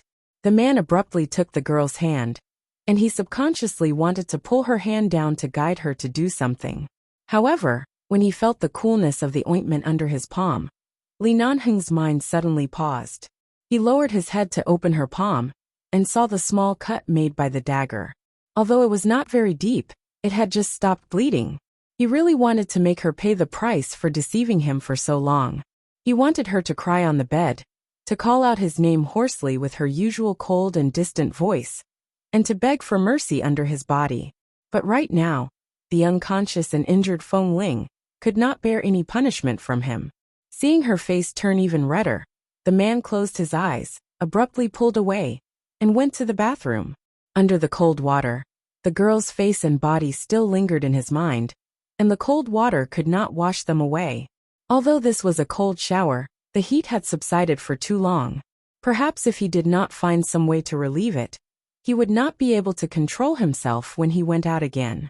Under the shower, the man closed his eyes. His mind was filled with the young girl's fair and seductive body. The perfect lines of the man's back were taut, and his hands moved faster and faster. He even raised his head, and his slender neck was elongated. His entire person suddenly exuded a wild handsomeness. He recalled the time when he had forcefully grabbed her hand and touched him, and that gentle feeling enveloped him. His hands moved faster and faster. The water from the shower dripped down, and the man's back muscles were tight and powerful. After an unknown period of time, the man suddenly let out a long breath and abruptly leaned back against the cold bathroom wall, letting the water spread out from the shower. When the water turned from cold to hot, he did not take off his shirt, and at this moment, his whole body was soaked. He raised his hand to press his forehead that was washed by the water, and his eyes were as deep as an endless abyss. When Li Nanheng came out of the bathroom, it was already more than half an hour later.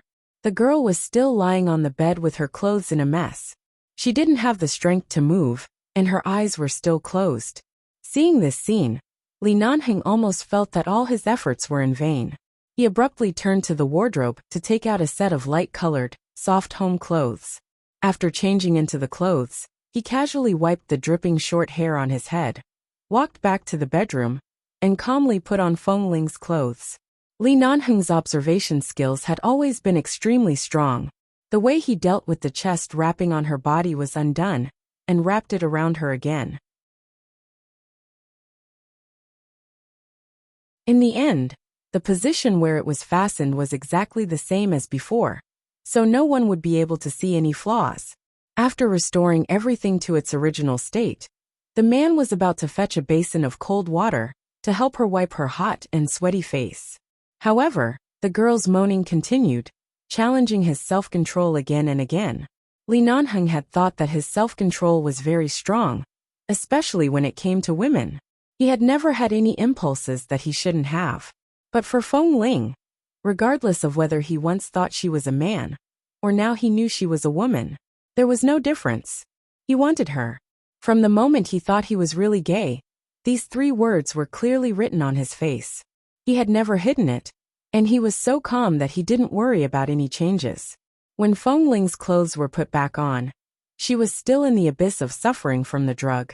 She had no idea that in such a short period of time, she had already been kissed and touched by the man. He had taken advantage of her. Cold. Feng Ling suddenly woke up in a burst of coldness. When she opened her eyes, she was still in a trance. It took her a long time to regain the focus in her eyes, and she looked around in the water in front of her in a daze. It took her a long time to realize that she was sitting in a huge bathtub, and the water in the bathtub was cold. She shook in the water and regained all her consciousness. She looked around with sober eyes and found that this was a strange bathroom. Feng Ling furrowed her brows and was about to get up when from the corner of her eye, she suddenly saw a man's black combat uniform hanging by the side. Seeing that black uniform, she finally let down her guard a little. Whose place was this? Was it Kay's? Or was it a hotel? Feng Ling hadn't stayed in many hotels, so she couldn't clearly distinguish the layout of the bathrooms in apartments or hotels. But she felt that the decoration here was simple and stylish. Everything looked very expensive. Even a piece of tile on the ground was bright and clear. It was definitely expensive. She frowned and wanted to get up from the bathtub, but as soon as she moved, she felt tired all over and couldn't muster any strength.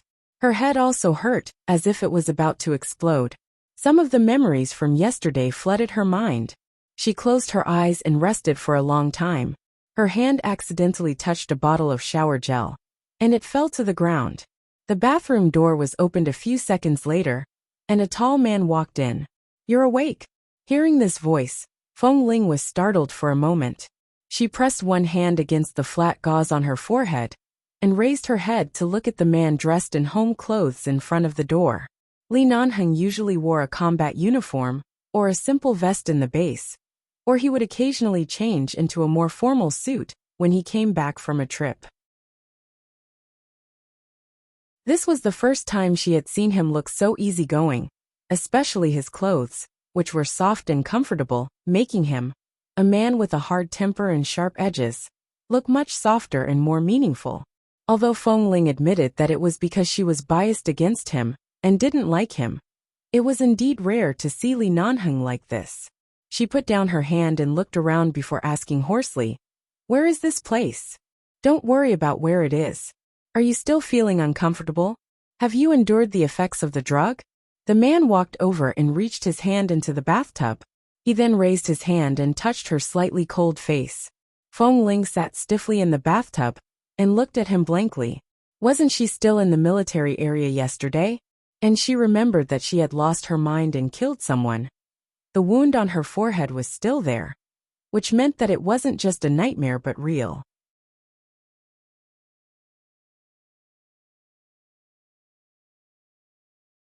Chapter 930. Feng Ling watched the man's gentle and patient profile as he lowered his head to help her fill the tub. She stared at him in a daze and was speechless for a long time. Li Nanheng's hand was still in the water. As he measured the water temperature, he said, "I know you don't like others touching your clothes, so after I brought you back yesterday, I threw you into the water. Come out later and change into clean clothes." With that, the man turned to look at her. In the blink of an eye, because Feng Ling had been looking up, their lips gently brushed against each other. Feng Ling was startled. There was no change in Li Nanheng's eyes. He looked at her stunned face from such a close distance and raised his hand to press her head. After pushing her away, he lowered his eyes to look at her coldly.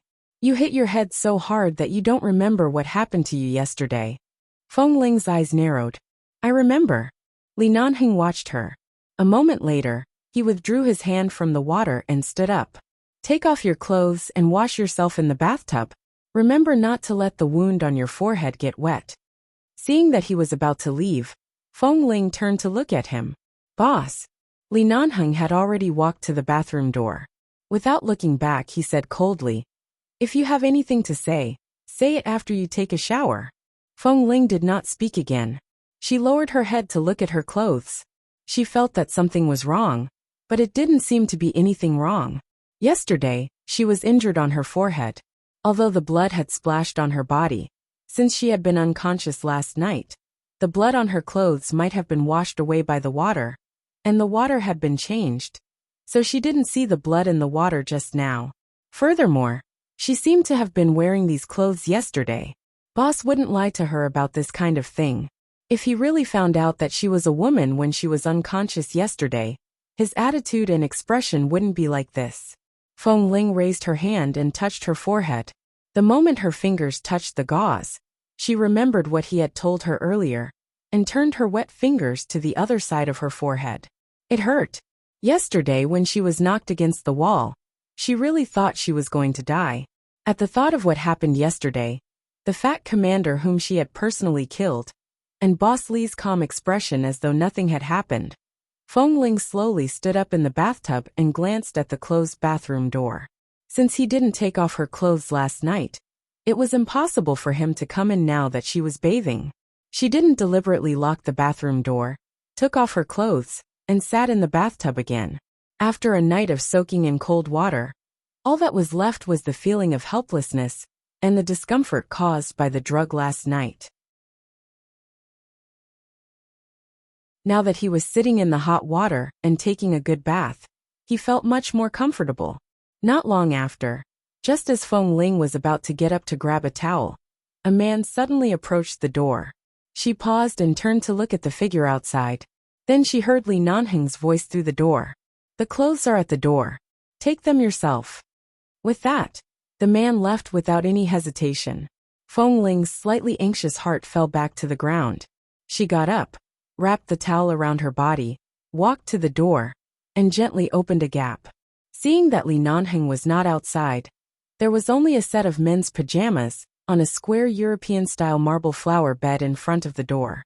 She quickly reached out and took it in. She closed the door, walked to the floor-to-ceiling mirror in the bathroom, and looked at the pajamas in her hand. It was Li Nanheng's size, and it seemed to be a new set.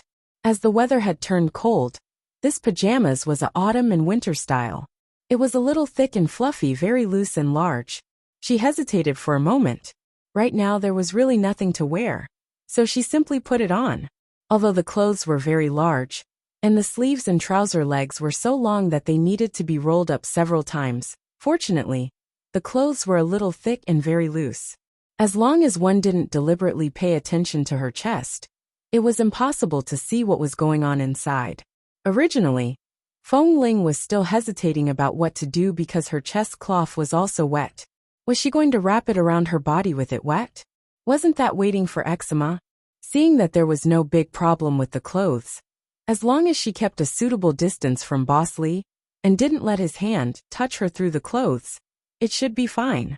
And now this was not the focus.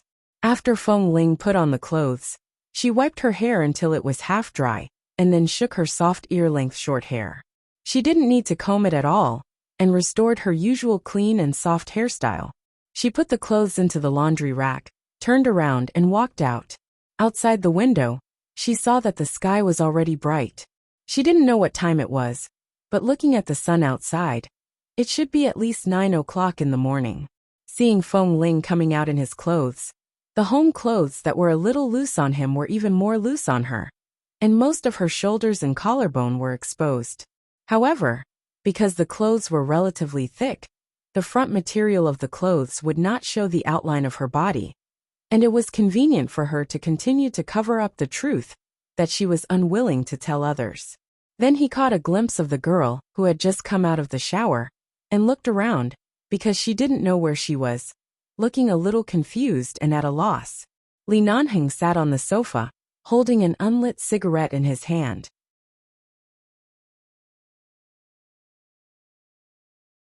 His cold eyebrows moved slightly, and he said indifferently, "This is my place, not a hotel, nor a room under the jurisdiction of the military." Hearing this, Feng Ling's vigilance was greatly reduced. She turned to look at the man sitting on the sofa. She pursed her lips, walked over, and stood in front of the coffee table. She didn't dare to continue to approach the sofa, but just stood straight like a primary school student who was about to be scolded. "Boss, what happened yesterday? There's no need to explain. I've seen the live surveillance in that room, and already know what happened." Seeing her aggrieved expression, Li Nanheng said, "You didn't do anything wrong. If it were me, I would probably have killed him immediately instead of enduring until the end." Feng Ling didn't expect this result. She had been mentally prepared that she would take full responsibility for killing the commander, and would never put any pressure on 11 base, or implicate the base. "But I killed someone, and he was an important military official." Feng Ling looked at him. "Boss, I know you are very responsible for everyone in the base, but I can bear this matter myself."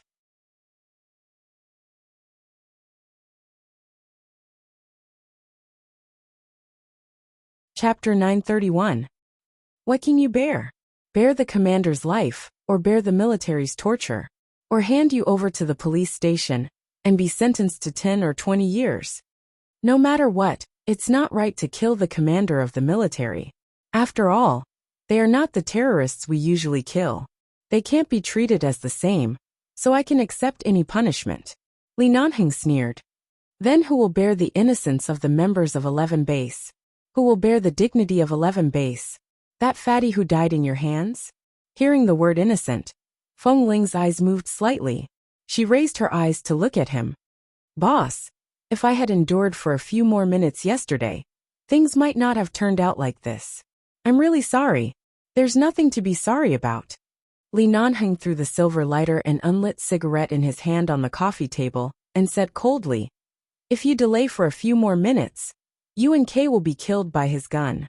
Since one of us has to die, let the one who deserves to die die." As he spoke, the man casually leaned against the back of the sofa, his voice faint. "Even if you didn't kill him yesterday, after I saw the surveillance footage, he still wouldn't have seen the sun today. Then what should we do now?" Seeing that she had decided to take responsibility for it herself, she changed the topic and asked him how he was going to handle it. It could be seen that although Feng Ling was usually stubborn and refused to show weakness, she still had a high degree of trust in him. Li Nanheng looked at her calmly. "Tell me first, what were you thinking when you lost your mind yesterday?" Feng Ling was silent for a moment. "I don't know. I'm just angry. I've never been so angry before. Everything I did was based on instinct." "Really? But why did I see a wolf in your eyes yesterday?" Li Nanheng narrowed his eyes coldly. "Is that the real you?" Feng Ling clenched her fists by her sides and lowered her head. After a moment of silence, she said hoarsely, "Boss, about this matter, can I not answer? What do you think?" Li Nanheng crossed his legs and looked at her indifferently. Feng Ling was a person who didn't like to expose her scars to others, especially the experiences that no one would believe when she was young. But now she was in trouble. Yesterday, she was able to leave the military area alive and stand here safe and sound because of Li Nanheng. No matter what he had done to her, he had never been malicious to her. In fact, he was indeed protecting her. Logically or emotionally, she couldn't keep this a secret forever. Feng Ling's voice was a bit hoarse. "I grew up in a wolf pack." Hearing these words, Li Nanheng's calm eyes slowly narrowed. He stared at her eyes that were as calm as usual, and watched her face and lips that were still pale because of the serious wound on her forehead. Although he was still calm, he stared at her even more intently, as if he wanted to see everything about her past through her current honesty. "As far as I can remember, I grew up drinking the milk of a female wolf in a cave in the deep jungle. When I was about 2 years old, I learned to go to the cave to find all the food that could be eaten, so I was not afraid of anything in the jungle. Even everything there was very familiar to me, Feng Ling said softly. I remember that the base once played an old movie from many years ago. It seemed to be called Tarzan of the Apes. I left after watching it for less than 20 minutes. I didn't continue watching it because at that time, I thought of myself when I was young. If I hadn't been taken away by a few mafias in the United States when I was 5 years old, I might have grown up in the jungle. I might not even be able to speak, and only know all the things of the wolf society. Maybe because I was breastfed by a female wolf and grew up in a wolf pack, my character is cold-blooded and inhumane. But after coming to the base, I tried my best to integrate into it, so my character gradually became much calmer. I didn't expect that I would suddenly be stimulated to such an extent yesterday. At that time, I really lost my mind. Li Nanheng did not speak for a long time. Feng Ling knew that anyone who heard of her childhood would doubt whether it was true or not. How could a child walk out of a wolf pack alive? When she was young, she didn't really understand. Later, when she grew up, she began to suspect that perhaps it was because the she-wolf that brought her back to the cave had just lost its pup. Or perhaps it was just a coincidence that she threw herself into the she-wolf's arms to drink milk when she was starving. Perhaps, regardless of whether it was wolf nature or human nature, there was some kind of maternal nature between them. Thus, she miraculously survived in the cave and was well protected by the she-wolf. Any other wolf that wanted to eat her or bite her would be attacked by the she-wolf. Although Feng Ling was a human, she had lived in a wolf's cave for as long as she could remember, so she could understand. The female wolf that fed her seemed to be very fierce. The other wolves did not dare to provoke her, so she was able to protect her. Being able to walk out of the jungle alive was something she had never thought of when she was a child. After living outside for so many years, she thought that she had experienced all the dangers in this boundless world. She would not even frown when dealing with such a serious and terrible thing as dealing with all kinds of terrorists. What could she not accept? But yesterday, when she was drugged by the fat commander and pressed under him, she learned that the most sinister thing in this world was the human heart. Li Nanheng did not speak. It didn't mean that he didn't believe it. Only now did he understand why she disguised as a man. If she was taken away by the mafia when she was a child, how could a pure little girl who had never been in contact with any human beings protect herself? Perhaps she could only protect herself by pretending to be a man. It also showed that she kept her distance from him time and time again. She was even indifferent to his confessions. It was not because she didn't like it. It was just because she didn't understand. The silence lasted for a few minutes. Li Nanheng did not speak, and Feng Ling did not move rashly. She just looked at him, her eyes frank and fearless. She did not regret killing people, but she still felt a little guilty because she didn't want to implicate anyone. However, after a long silence, Li Nanheng suddenly sneered and glanced at her with his black eyes. So I didn't know that a wolf cub had sneaked into 11 base all these years. Feng Ling didn't speak, but just looked at him. Li Nanheng got up, walked up to her, and looked down at her. Feng Ling didn't move, letting him stare at her. She looked calmly at a point on the coffee table, and had no intention of avoiding or resisting.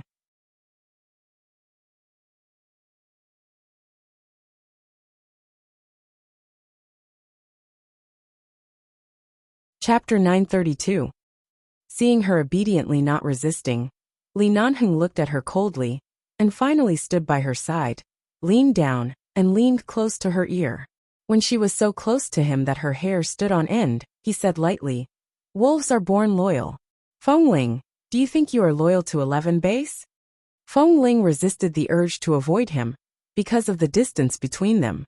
She only felt that her ears were burning, because of the breath coming out of his nose. "Boss, 11 base is the only place that gives me a sense of belonging.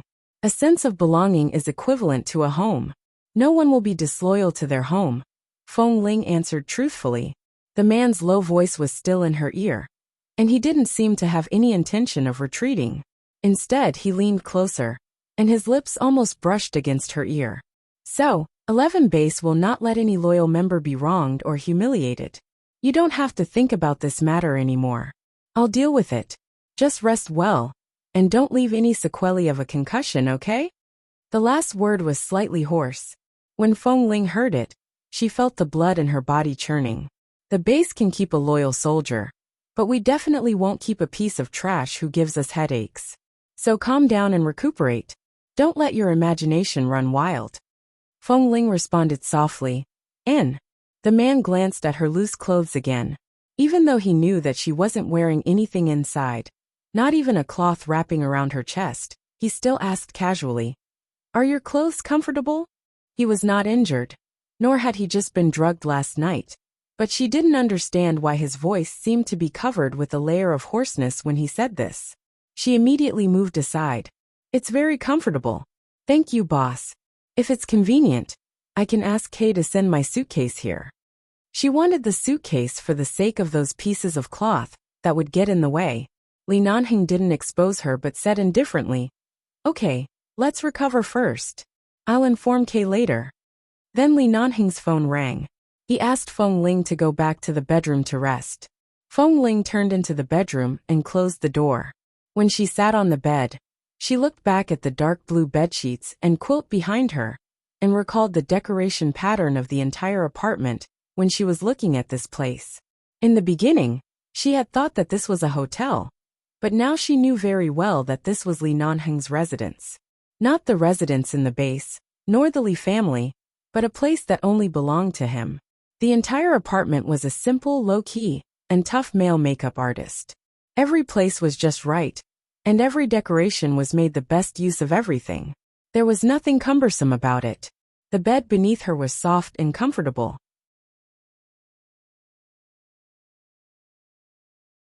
She had no memory of what happened after she was knocked unconscious last night, nor did she know whether she had slept on this bed or not. But since Boss Lee asked her to come in to rest, he should not mind her sleeping here. After sitting on the bed for a while, Feng Ling lay down because of a headache. When she covered the quilt, she could feel a faint mint smell on the quilt. She didn't know whether it was the smell of the detergent used to wash the quilt or something else, but it smelled very good, and was very similar to the smell on Boss Lee's body. She had just killed someone yesterday, and had been uneasy about causing trouble to the base, but now she had calmed down. When lying here, she seemed to have a sense of security that she had never felt before. Her head hurt very much, and she didn't know how long it would take for it to stop. Even now, not only did she feel the pain in her head, but she also felt the obvious pain in the places where she was hit. She didn't know how many hours she slept, and Feng Ling was woken up by Li Nanheng. Boss Lee said that the wound on her head needed to be changed, so she got up. The short-haired girl who had just woken up was a little sleepy, but the long-term training in the base made her sleepy, and didn't say anything. She sat by the bed with her sleepy eyes, and obediently let the man help her open the gauze and change the dressing. Feeling that the man's movements when helping her apply medicine didn't seem to be very unfamiliar, Feng Ling closed her eyes and asked, "Boss, did you also help me deal with the wound yesterday?" "No, I called the doctor over yesterday. I feel that boss is very skilled in applying medicine." Li Nanheng looked at Feng Ling, who was sitting by the bed with her eyes closed. From this angle, he could see her long and curled eyelashes when she closed her eyes, which were dense and long, casting a small shadow under the sunlight falling in through the window.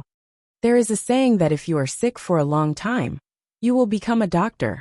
Even if you are not sick for a long time, you often suffer from large and small skin wounds, so you should have long learned to bandage yourself. Do you think I don't even know how to apply medicine?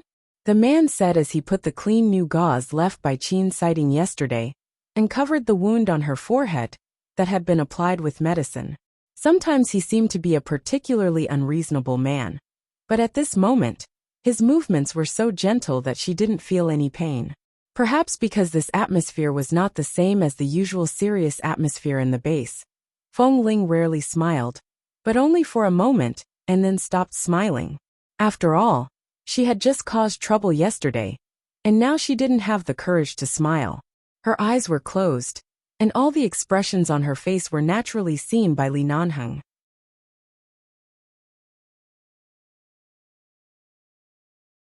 The man didn't speak, just helped her apply the gauze on the wound, withdrew his hand, and when he turned to walk out, he said indifferently, "Come out to eat." Since yesterday, she hadn't eaten, so Feng Ling got up and followed him out. She saw 2 dishes and a bowl of rice on the table, which turned out to be the Chinese food she usually liked to eat in the base. But the color of the food seemed a bit strange. But after all, she was hungry, and it was good to have food, regardless of whether it looked good or not. She sat down at the table, and when Li Nanheng signaled her to eat, she picked up a mouthful of food with chopsticks and put it into her mouth. The expression on Feng Ling's face was a bit indescribable. After slowly chewing a few times, she looked up at the man sitting at the table, who was looking at her calmly. "Boss, is this the takeout you ordered?" The man's expression didn't change. Is the takeout food so bad now?"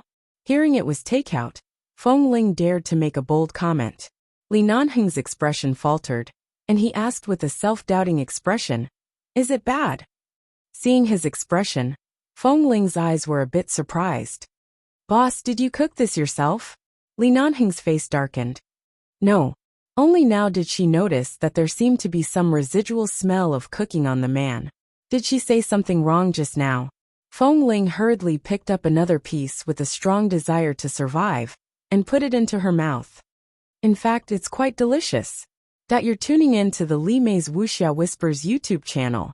We're so grateful for your support, and don't forget to subscribe to join us on this incredible journey through captivating stories. Your generosity through donations truly makes a world of difference, as it's the primary source of revenue that allows me to expand and enhance this channel for you. Thank you from the bottom of my heart for being a part of this adventure.